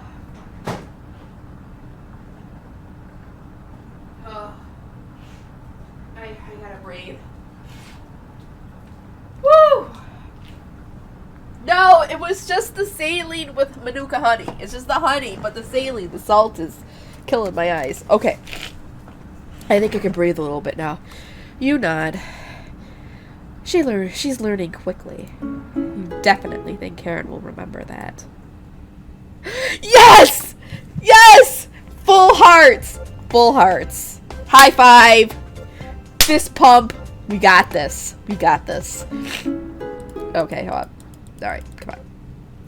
Karen hands you a vial of mysterious liquid, and you add it to Gregor's mug. Gregor, it's been a while since you've had some water. Come drink with us. Gregor looks frightened. I can't stop thinking about the little guy. I can't even remember what happened before we arrived. It just never ends. I miss Anatoly and Mariah. Let us toast to Anatoly and Mariah. They'll always be inside of us, Gregor. Can't change that now. Gregor begins to weep. You're right. We're having it raw tonight, Gregor. What? Eating raw meat is one of life's great gambles. Get awfully sick, or... Gregor slowly puts the meat into his mouth, ignoring the smell. He swallows each bite with a wince on his face.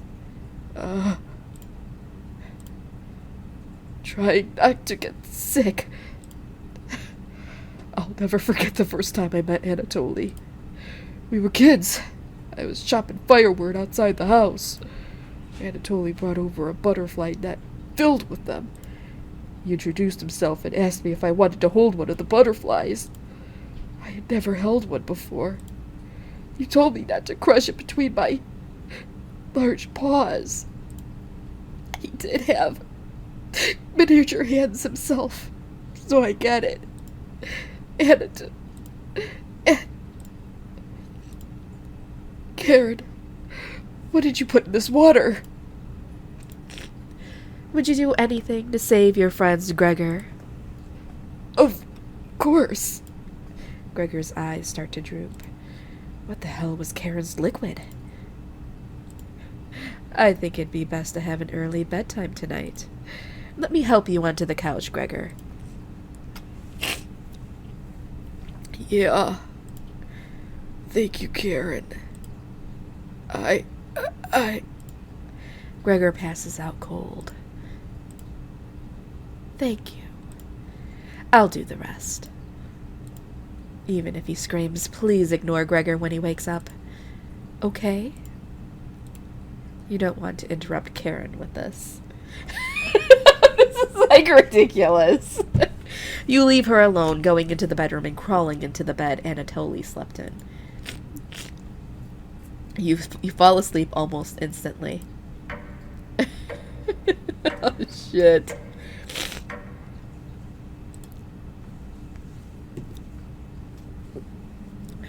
Wake up, sleepyhead. You were having a nightmare. Thanks for letting me practice last night. I think I did a great job. Made us all some breakfast this morning to celebrate. Breakfast? With what? That's a surprise. Gregor already finished his. Took a few hours, but he caved. Come on, let me show you. You get out of bed and head to the living room. Oh my god! Shit! Oh! Why? He's a little weak from the blood loss, but don't worry.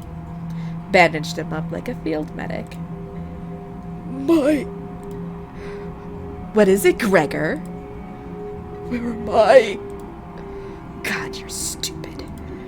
Maybe if you spent as much time reading books as chopping wood, you would have noticed the pages I was bookmarking in the necropsy book.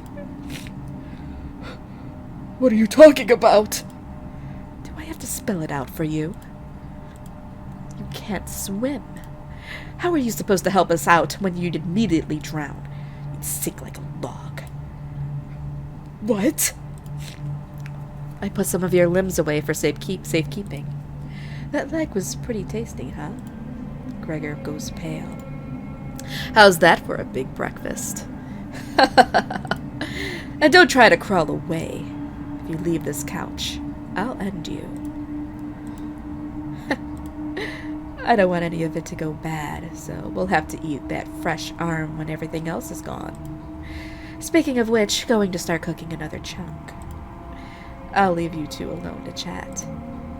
This has gone too far. Hey. All I wanted to do was keep everyone alive and together. But I failed at that.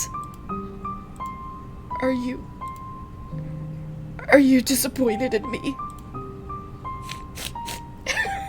No, I'm not disappointed. No, shit. Okay. Max him out. What? Thank you. That means a lot to me. Growing up, nobody had to tell me to be big and strong. It just happened, naturally. My mother always made sure I never went hungry. Seconds, thirds, fourths, and yet I complained my belly was not full. One day on my way home from school, I was walking by the town inn. Oh, we're already eating them. We're already eating them, man. This is horrible. And smelled something amazing coming right out of a pile of trash. I dug through it and discovered a bag. They threw away a meal that was fresh out of the oven for some reason. At least that's what I thought. I became ill with food poisoning. I hugged the toilet and cried for hours.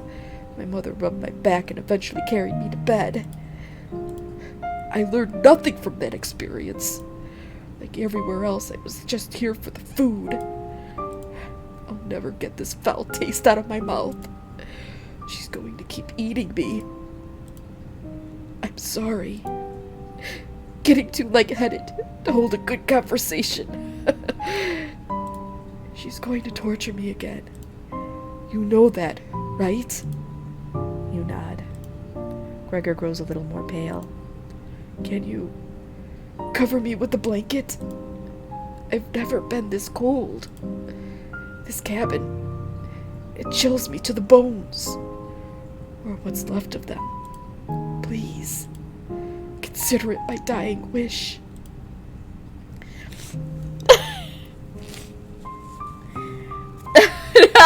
I don't know. Yes, I'm gonna give him his dying wish. Look, the guy is being eaten alive. They're just slicing pieces off and keeping him alive so he stays fresh. The least I can do is give him a blanket, right? Right? That's the least I can do. Oh my god.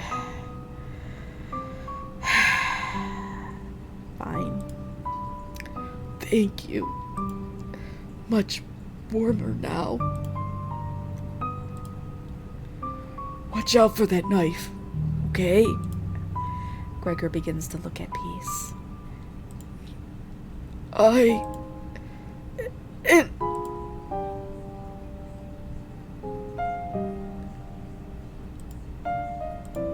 You watch the last of Gregor's air escape his lungs.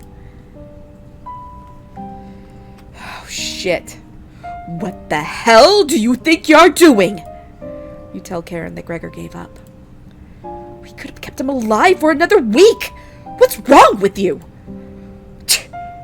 No matter. Plenty of food left now. Karen leaves you alone. You head to the kitchen to try to find the other remains. I know! Well, he's still fresh, but he's not going to be fresh for long. Gregor. You look at the pile of dishes and your mind starts to wander. Hello! Let's play hide and seek! There's 5 of us to find. Can you find us all? The red-haired woman should know where the basement key is. And I bet one of us is hiding down there. She's whittling something in the rocking chair right now. So watch out for that knife. Probably best to avoid the knife. Wait. Isn't that your knife? Why did you let her have it? You shrug. As the leader of the Chompettes, it's important you find all of us. So please don't forget any of us. Yeah! Good luck! Cabbage rolls away and tries to hide. Why would Cabbage want to play hide and seek right now? You have been neglecting the Chompettes lately. Can't hurt to play along with them, right? You go talk to Karen in the living room. Looks like Karen's just slicing away at a block of wood. Gregor's remains have been stored for safekeeping. Scrubbed all the blood out of the couch to save you the trouble. Can I help you? Have you seen the basement key anywhere? Wasn't it in the kitchen? You can't remember. I haven't seen the key. Maybe one of the Chompettes can help you find it in the kitchen. You decide to go look for it. She's gonna kill me, isn't she? I think she's gonna kill me. Thankfully, there's not too many places for Cabbage to hide. Where do you want to check first? The cauldron. You hear some rustling around. Found her! She always picks the same hiding spot. Ah! You found me! Well done! As leader of the Chompettes, getting through mouse holes is a chore. Can't find any Chompettes to push me through, so I guess you'll have to help me out. Cabbage has joined the party. 4 Chompettes to go. What's next, Cabbage? Glad you asked. Keep it up. You'll be a member of the Chompettes in no time. You asked Cabbage about the basement key. Did you forget it again? It's right in that nasty oven. There's nothing but a big pile of ashes in the oven. You found the basement key. There it is! That's to the room where we found Potato.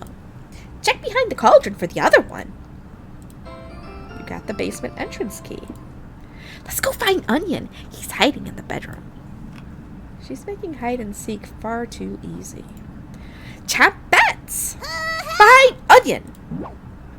Cabbage rolls down the hallway. Can't hurt to find Onion, right? Oh boy. What is going on? Found him! Don't be a crybaby, it's just me. Onion! Today, I'm sweet as a sugar cane. Honest. Wow, your breath stinks. Drenched head to toe in sweat, too. Could smell you coming a mile away. Gross. Were you scared of the red-haired woman or something? You tell Onion the truth. Whoa. Sounds like I missed some messed up stuff. You get a pass. I'm sorry to hear about Mariah, Anatoly, and Gregor. But yikes. That's 3 people gone in less than a month. Not as bad as 5 people in one night, though, right? I would probably lose my lunch if I had to see that again. Anyways, didn't mean to be rude. I got your back. What do you mean 5 people in one night? Onion has joined the party. Glad to have you join us, Onion.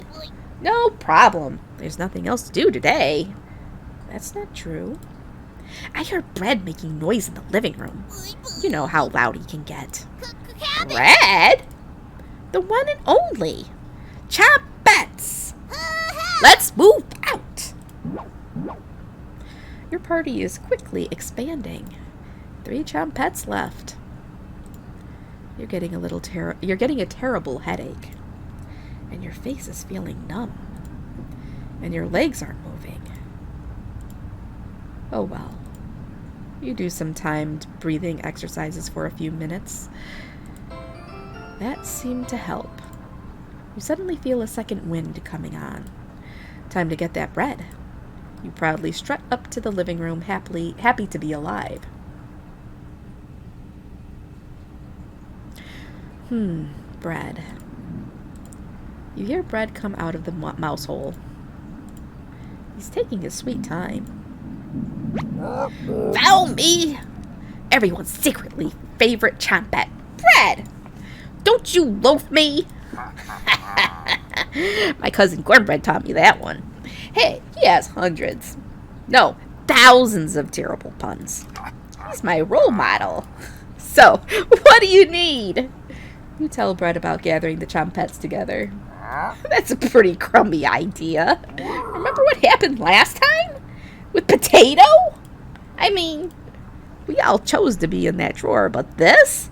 You're going against the whole grain here. Do you really think we want to go back downstairs? Bread, we need your help finding Potato. Onion. Missed you, big guy. Come help. I would never let the Chompettes down. No need to pass my culinary quiz. I'm coming with you. Bread has joined the party. That's great, Bread. Glad to have you on board, Bread. Of course. Wait. Are you drooling? All 3 Chompettes are staring at you. Boy. Are you thinking of eating us? You accidentally lick your lips. Snap out of it! You already ate! We're no good for that! You glutton!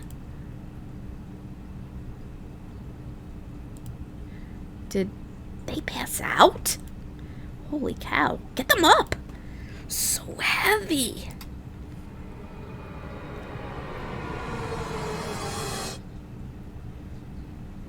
You stumble to your feet. Let's, go find Raspberry and never speak of this again. Boy, boy. I think I heard her over by the basement door. Perfect! Chompettes, mosey out! You have 3 Chompettes in your party. 2 more to go. Your head feels like it's going to crack open. Your hands have gone completely numb. This one is lasting longer than the others. You focus on wiggling your toes for a minute. You didn't pass out cold on the floor. 2 more to go. You go check out the basement door. Yes, Brett is the hero. Brett is pretty good. Where is she?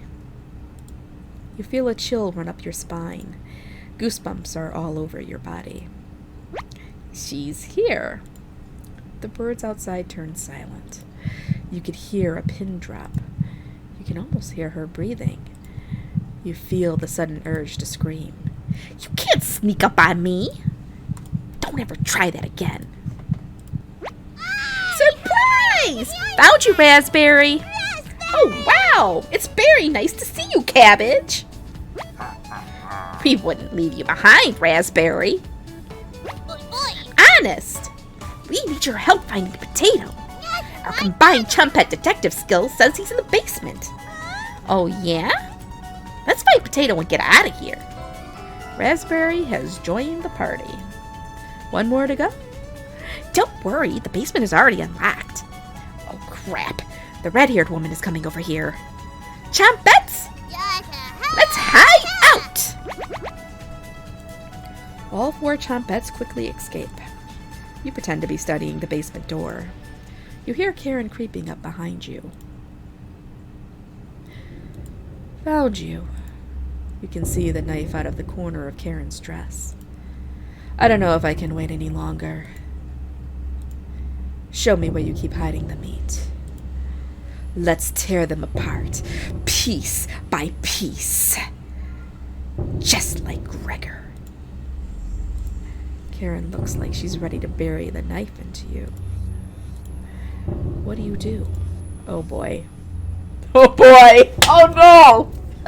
Do I tell her about the basement or the Chompettes? Oh shit. Oh shit. Alright, I'm gonna tell her about the basement. I gotta keep the Chompettes a secret. They're yeah, I can't. If she thinks I'm crazy, then she, I don't know. Tell her about the basement. So that's why it's locked. Open it. I have to see the room. You unlock the basement door. Thank you. I'll bring up some cutlets, and we'll have a great dinner. Okay? See you soon.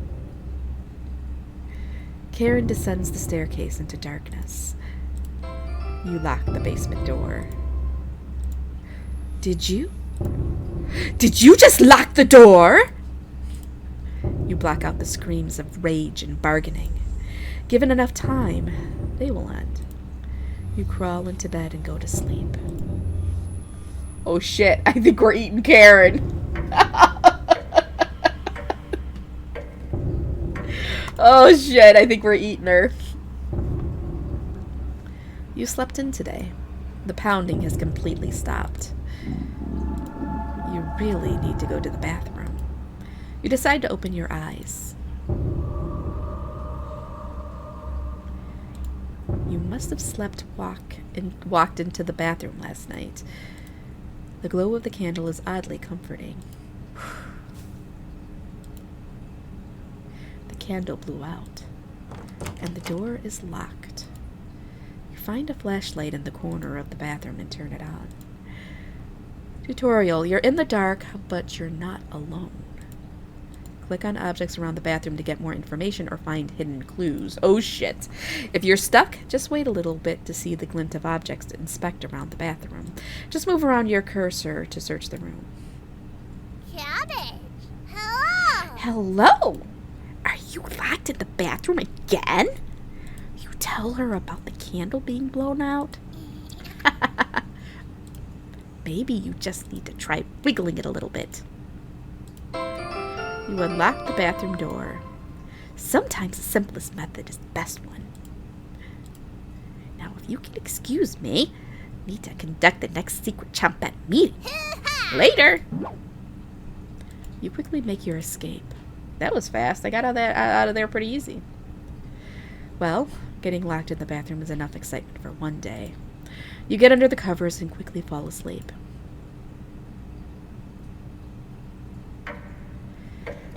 Oh boy.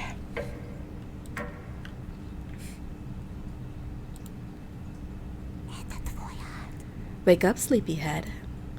Karen?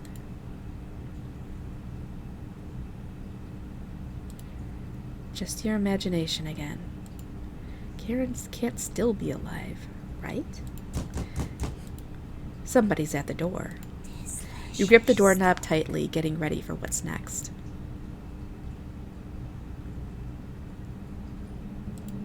That can't be the real Gregor. You determine the haunt has officially begun. Some spirits move on immediately, others linger, and some stop at nothing to give you a heart attack, or get you to fall down a flight of stairs, or cause you to wander into an early demise. No way of knowing which one the group will choose. The rain has stopped outside. You decide to go look out the window.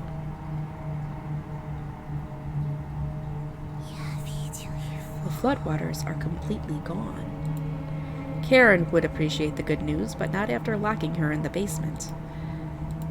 No good reason to leave the cabin. Plenty of food here now. You've been so busy you've forgotten to eat.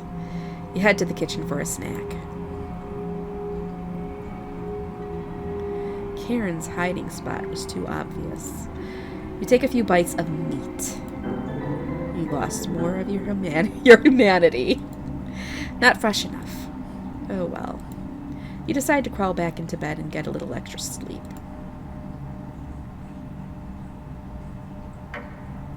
What? Oh, what is this?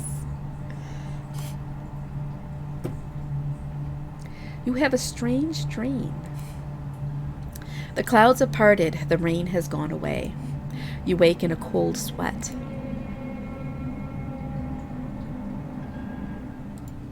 And is this another trick, or...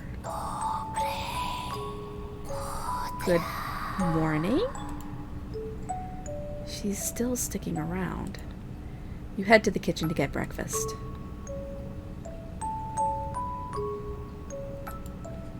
Your food is gone. That noise was coming from the living room. Anatoly?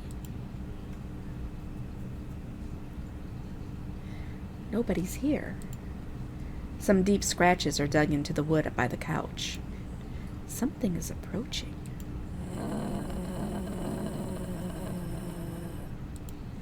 What's making that noise? It sounded like it was coming from the basement door. You go over to investigate. A cold wind is blowing through the hole in the door.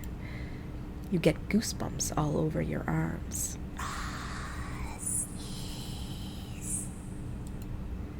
this, You wake in a cold sweat. Okay, it was just a dream.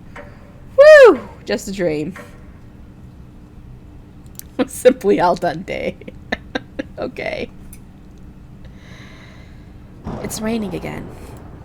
They're taunting you with dreams of a sunny day. You get out of bed and head to the living room.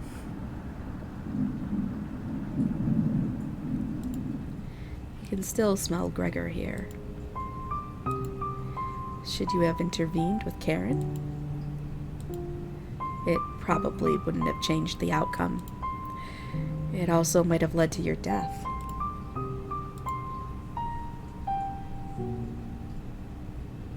The couch is still comfortable, even after Gregor imprinted on it.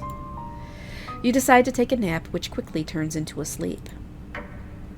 I don't think we ate the chompettes. I don't even know if the chompettes are real. I don't know what the hell's going on. You must have woken up too early today. The cabin living room is pitch black. We pick up a flashlight nearby to explore the darkness. Anatoly? I am definitely being haunted. The first note you ever received. Thinking about the messenger puts a smile on your face.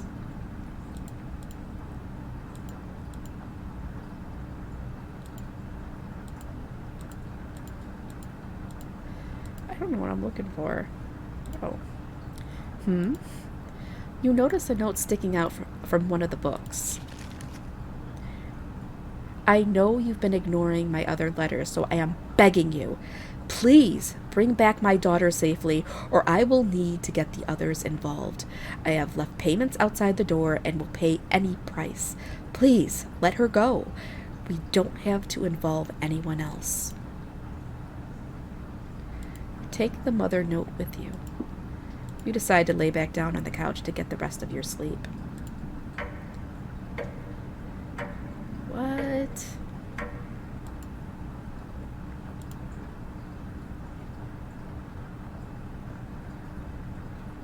You sleptwalked again. You can hear Potato mumbling in the drawer. Oh, it's you again. Tell me, in that first week with the red-haired woman and the others, where did you sleep? You think for a minute, but come up with nothing. It's worse than I imagined.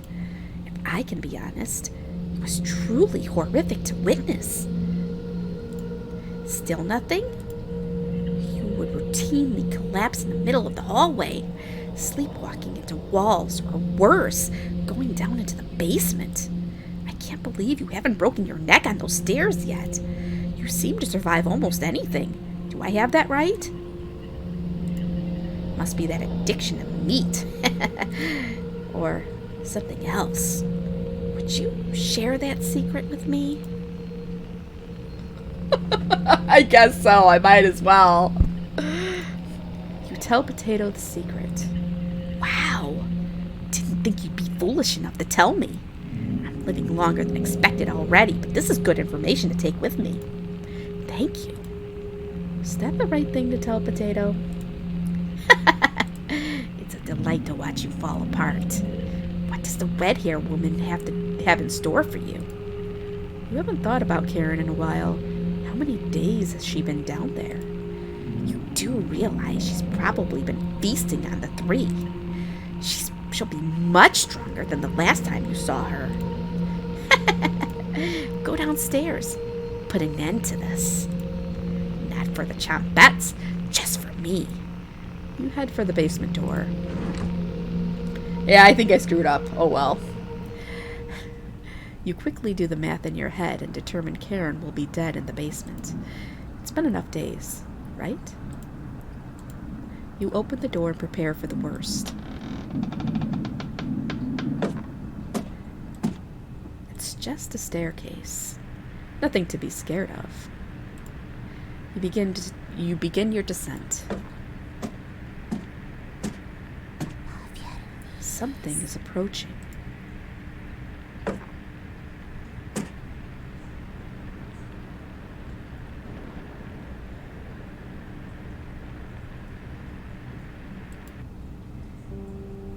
Can you hear me?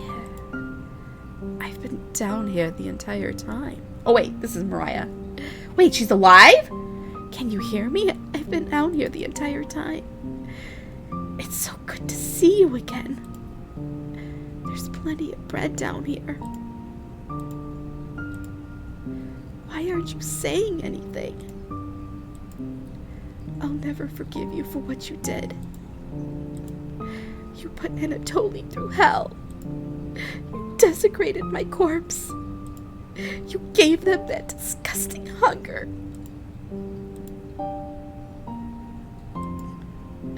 All of that is water under the bridge now.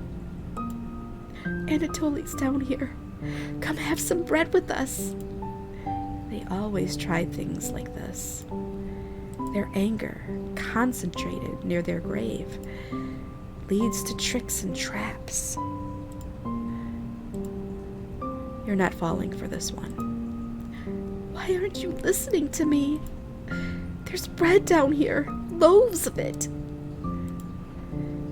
Fine. I won't stop you from finding the others down here.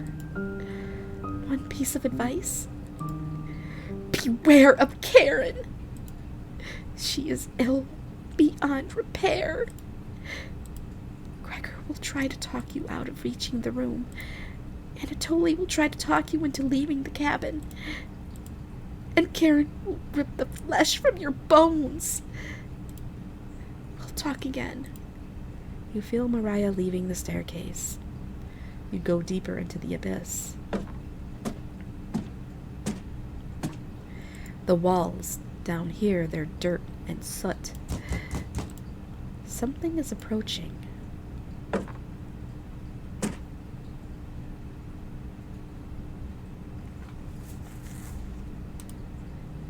I'm glad I found you. The rain outside has stopped. Did you hear that knocking? Another trap. Everyone's upstairs and wants to leave. Mariah was worried sick about you. You told Gregor about speaking with Mariah. Guess I can't lie to you, huh? You just stood there while Karen took my limbs, doing nothing. Are you frightened by her?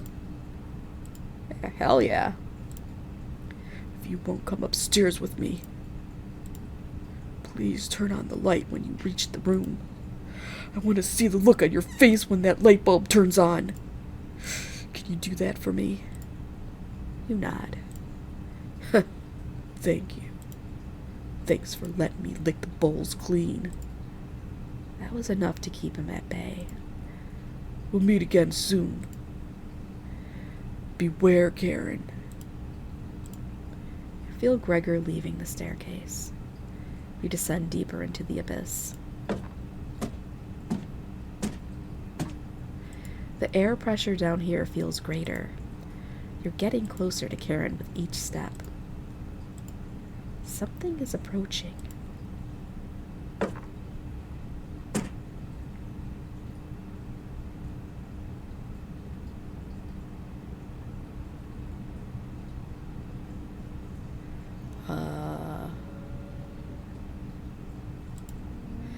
Oh, thought you'd still be fending off that glutton Gregor right now.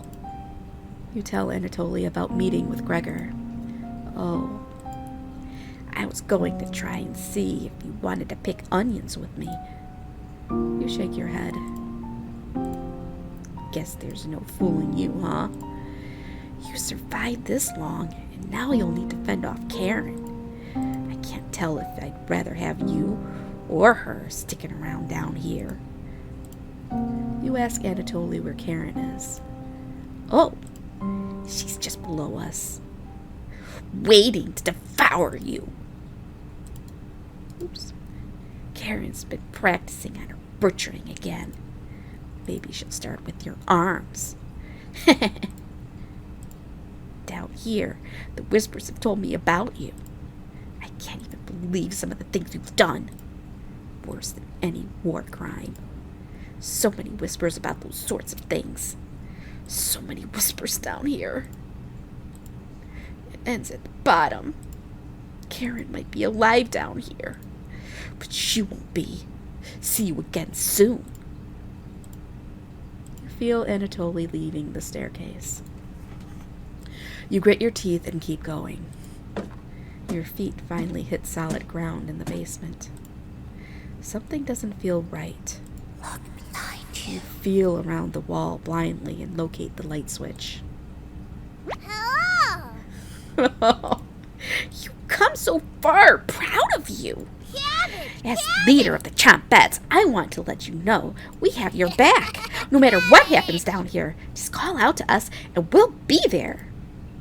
Boy, boy! Honest. Boy! Wouldn't let you die down here. When you least expect it, we'll roll with you. You can't sneak up on me. But sneaking up on you, extremely easy. Are you deaf? Raspberry! That was pretty cruel, even for me.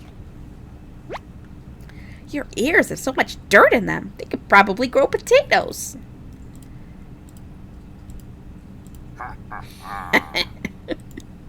We'll have to work on those jokes, Potato. Sure. Weren't you hiding in the basement room? Circumstances have changed. I wouldn't miss a killing for the world.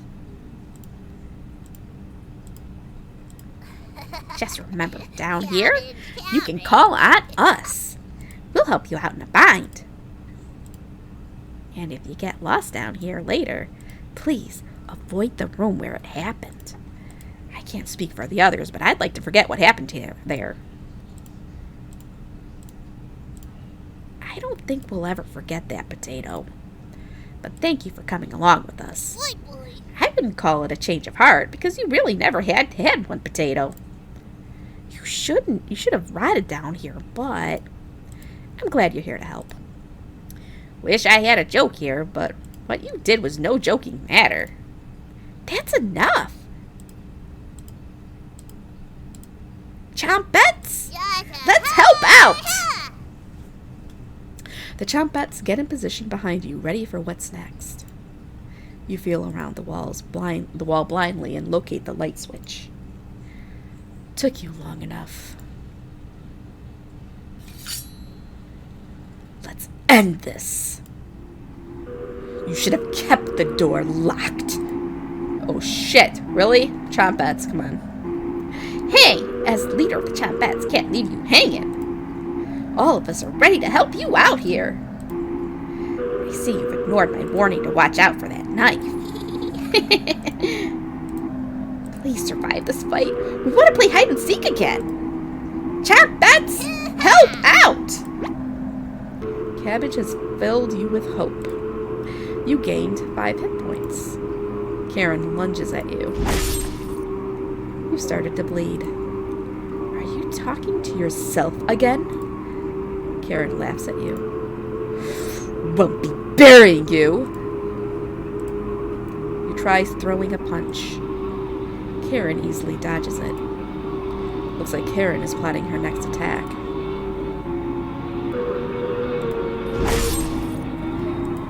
The cut is deep. This will need to be treated if you make it out of this alive. Karen catches her breath. Should have kept the door locked! Hey, it's me! Onion! No crying down here, okay?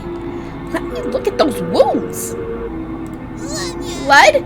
Gross! Your eyes begin to water. Boy! What did I tell you about crying? You got this, champ! Good luck! Onion's words make you feel a little better. But only a little bit. You gain 5 hit points. Yeah, she's gonna kill me. Karen lunges at you. You've started to bleed. Are you talking to yourself again? Karen is studying you. Should have killed me earlier! No chance of that now! You try throwing a punch. Karen easily dodges it. Looks like Karen is plotting her next attack.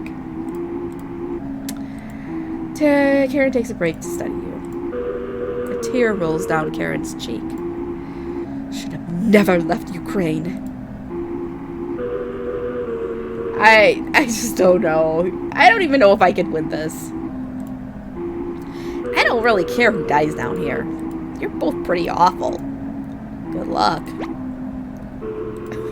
Potato's words cut pretty deep. It does make you feel a little better, though. You gain 5 hit points. Karen lunges at you.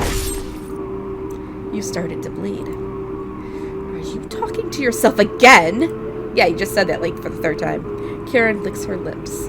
Will you fit in the cauldron? You try throwing a punch. I just don't think I can win this. Looks like Karen is plotting her next attack. You attack Karen with a lunge. Oh, you barely land the soft punch.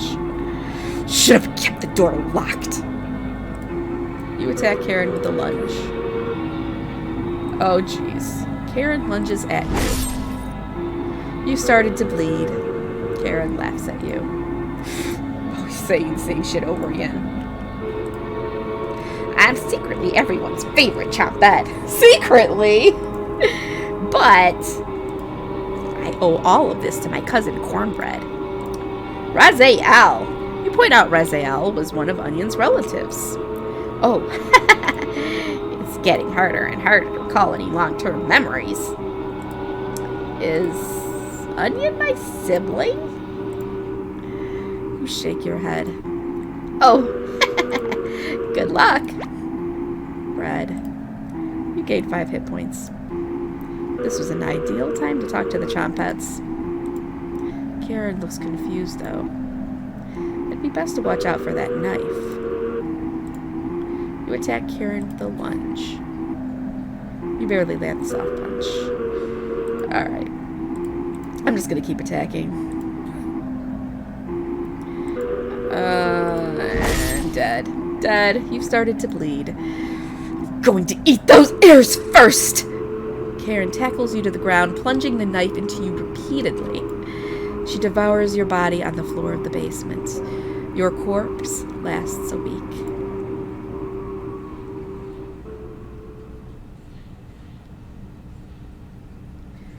Took you long enough. Oh. So basically you have... Okay, so we're gonna have to just... Alright. So they make you do it again. Alright, here we go. Here, lunges at you. I'm just gonna keep attacking her. Oh shit. Dodges it.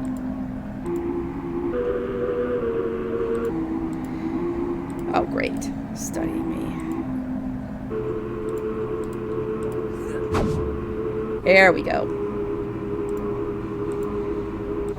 You shouldn't be... Oh, she says you shouldn't be this fast. Oh, so if she misses you, then it actually takes out. Okay, here we go. Karen laughs at you. Okay, yeah. Ah, shit. Alright. Looks like Karen is plotting her next attack. There we go. What, you're going to taste better than Gregor! Oh god. Alright, I should have kept the door locked. Alright. Trumpets. Always Mary Raspberry is a lie created by... Always Mary Raspberry is a lie created by Cabbage. You know me by now, and I've never acted Mary. Correct? You nod. Are you going to devour the red-haired woman when you win? Or leave her corpse to stink up the basement? We both know your answer. Let's end this. You feel a flood of emotions from the Chompettes.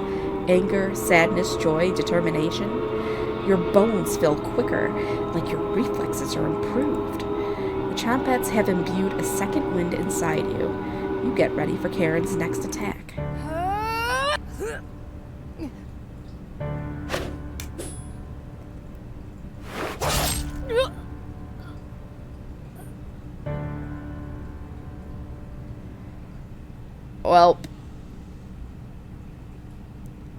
Well, Karen quickly stumbles down the hallway, turning left at the end. You're hobbling after her, but the room is pitch black here. The rot of decaying flesh here is just nauseating. You can hear the small echoes of Karen's footsteps disappearing below, making this room feel enormous. You can't see their eyes, but you can feel them. You're being watched. The staircase in the center winds downwards, spiraling into the abyss. You're getting lightheaded again. Gravity almost gets the best of you a few times as you work your way to the bottom. Your shoes stick to the floor when you reach the bottom. The smell of mildew and something rotten makes you gag. You can barely make out the outlines of door frames in each direction. You head east, opening the door. You feel Karen's presence close by.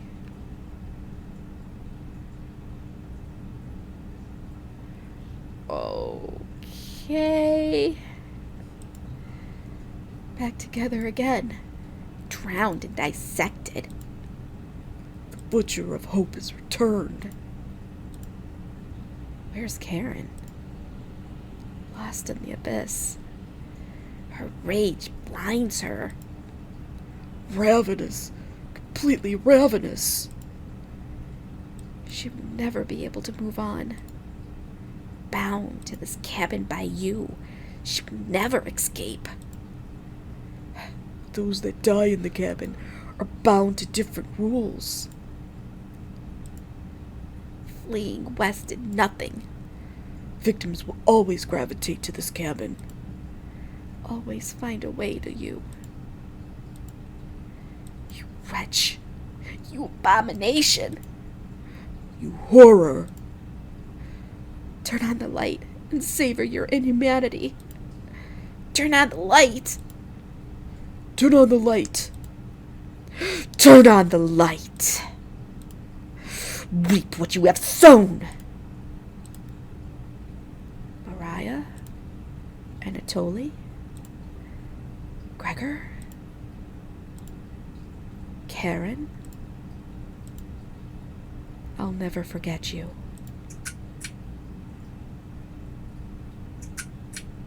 That's it. That was it. Okay, we'll watch it. We'll watch until the end. Hey, Trevor. You missed some of the. This is a little disturbing. It was a little disturbing.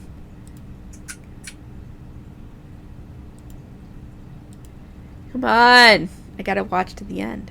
Let's get to the end. Whew. Okay, that was entertaining. I have to admit. I mean, I had a feeling it was going this route. I mean, definitely had a feeling it was going this route, but hey, it wasn't what you were. You know what? That's it. I'm going to promise you this: the next time I stream a visual novel, it's gonna be Pure Fiore, and it's gonna be Yang's route. I'm just telling you.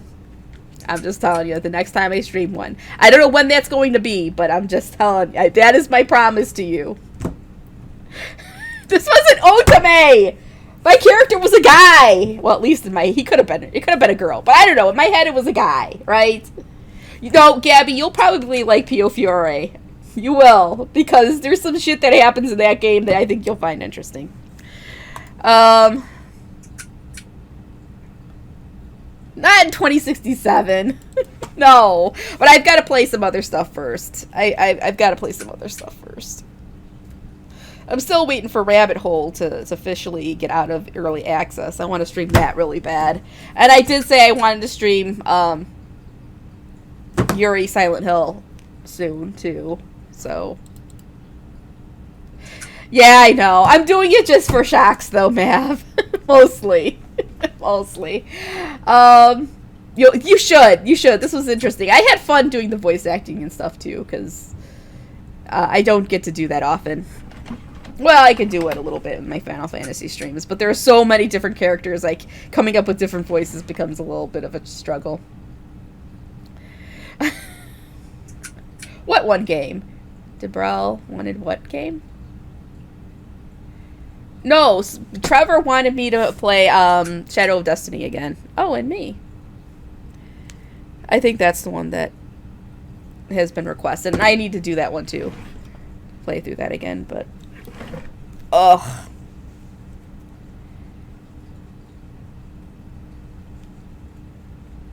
Oh, here we go. I'll tell you a story, but do you promise not to laugh? I almost died when I was 6. It was probably the coldest winter on record. My parents and I were snowed in. At first they had enough wood, but that ran out. My father hesitated at first, but eventually he made his decision. Before their wedding day, he chopped down one of the biggest trees in the forest. He spent months whittling it down. Cutting the pieces carefully, measuring the armrests so they fit perfectly, sanding it down so not even a splinter could come out. He named it Mother's Chair, and every Saturday he washed her feet while she sat in it, whistling a tune his grandmother taught him, looking deep into her eyes as he rubbed her ankles. It took him weeks of working on it in secret. He was hyperventilating while he dismantled it. Each heavy breath was a foggy cloud. His tears were freezing to his cheeks. The fire only lasted 2 days. And later, the frostbite turned his fingertips completely black. He cried almost as hard over his fingers as he did the chair. After a while, when the food was running out, he began to search every inch of our cabin. But he finally found what he was looking for. A little mouse. Holding it wiggling in his hands must have been painful. Between wincing, he divided it in 2. 1 piece for me and 1 for my mother. How's that for a big breakfast? His corpse was the first I ever saw that was frozen solid. Thank you for listening. Your bond with Karen, could it have ended another way? You hear Karen creeping up behind you. Found you. You can see the knife out of the corner of Karen's dress. Wait, so is this giving me an option to do the other ending? I don't know if I can wait any longer. Karen drops the knife to the floor, walking over to hold you in a loving embrace. I can't wait any longer to tell you that I love you. Karen looks into your eyes, laughing as she says it. I love you. For the first time in ages, a genuine smile appears on your face. It was Karen all along. Your soulmate has finally been found. You create a new life together, devouring hundreds of men, women, and children. Laws and governments are powerless to stop your wrath. Investigations into the cabin always result in another meal for the both of you. Your partnership is beautiful. All that oppose you perish. Karen helps you butchering so your arthritis gets relief. You work together beautifully, making the world a terrible place for future generations. One day, Karen becomes ill. You try everything to prolong her life, but none of the methods work. Karen can no longer walk around the cabin. Her condition worsens, keeping her bound to the bed. You bring her borscht daily, but she can barely eat a bite without coughing. She isn't able to keep down fresh cuts of meat anymore. She is seriously ill. One day, she calls you over to her deathbed between gasps for air. Her eyes are filled with terror, but it lessens once she sees you. Karen tries to say your name, but can't get it out. I love you. You nod, crying softly as she tightly grips your hand in fear. Your tears fall on her dress as the last of Karen's air leaves her lungs. Her hand slowly lets go of yours, dropping to her side. You take the knife and wrap her hands around it, putting it in the middle of her chest. Karen.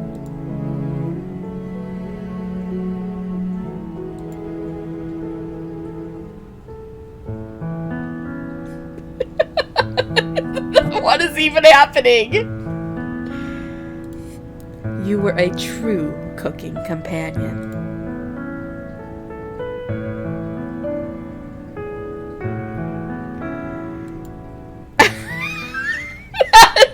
god! I think I got... Was that the, like... You hear talking upstairs. Thieves? You grab your flaying knife and silently go up the stairs. You'll eat well tonight. The four look completely shocked at the sight of you. She doesn't look like she has the courage to speak. We've been lost for a few days. Your cabin is the only hut we've seen out here. Can we stay here for a few nights? You clear your throat and ask the questions you've asked thousands of times.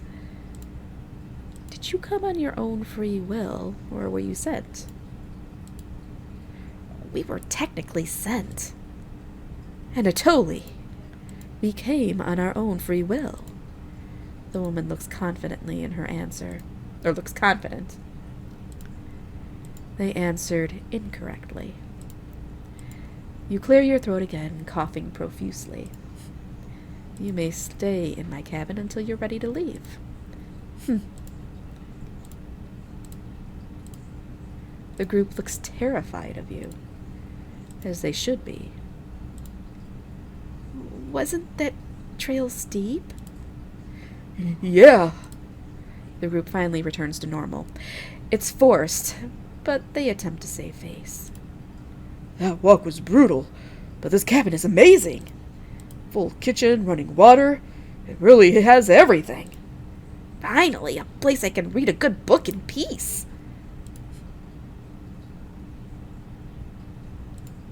You already know the rest of the story now, right? Wrong. Welcome to Nightmare Mode. If you survive, you will gain some additional insight into the world of cooking companions, as well as unlocking New Game Plus and a Chompets only event! Oh my god! This mode is mostly just a joke, so don't take it seriously. If you make it to the end, you'll unlock the Chompets Cabin Courses, a Chompet only event free of humans. For the true cooking companions experience, this mode should be played in a pitch black room with headphones. If you still need to max out your relationships, don't worry. You get the opportunity to do so in New Game Plus. You should really make a manual save right now. Don't hesitate.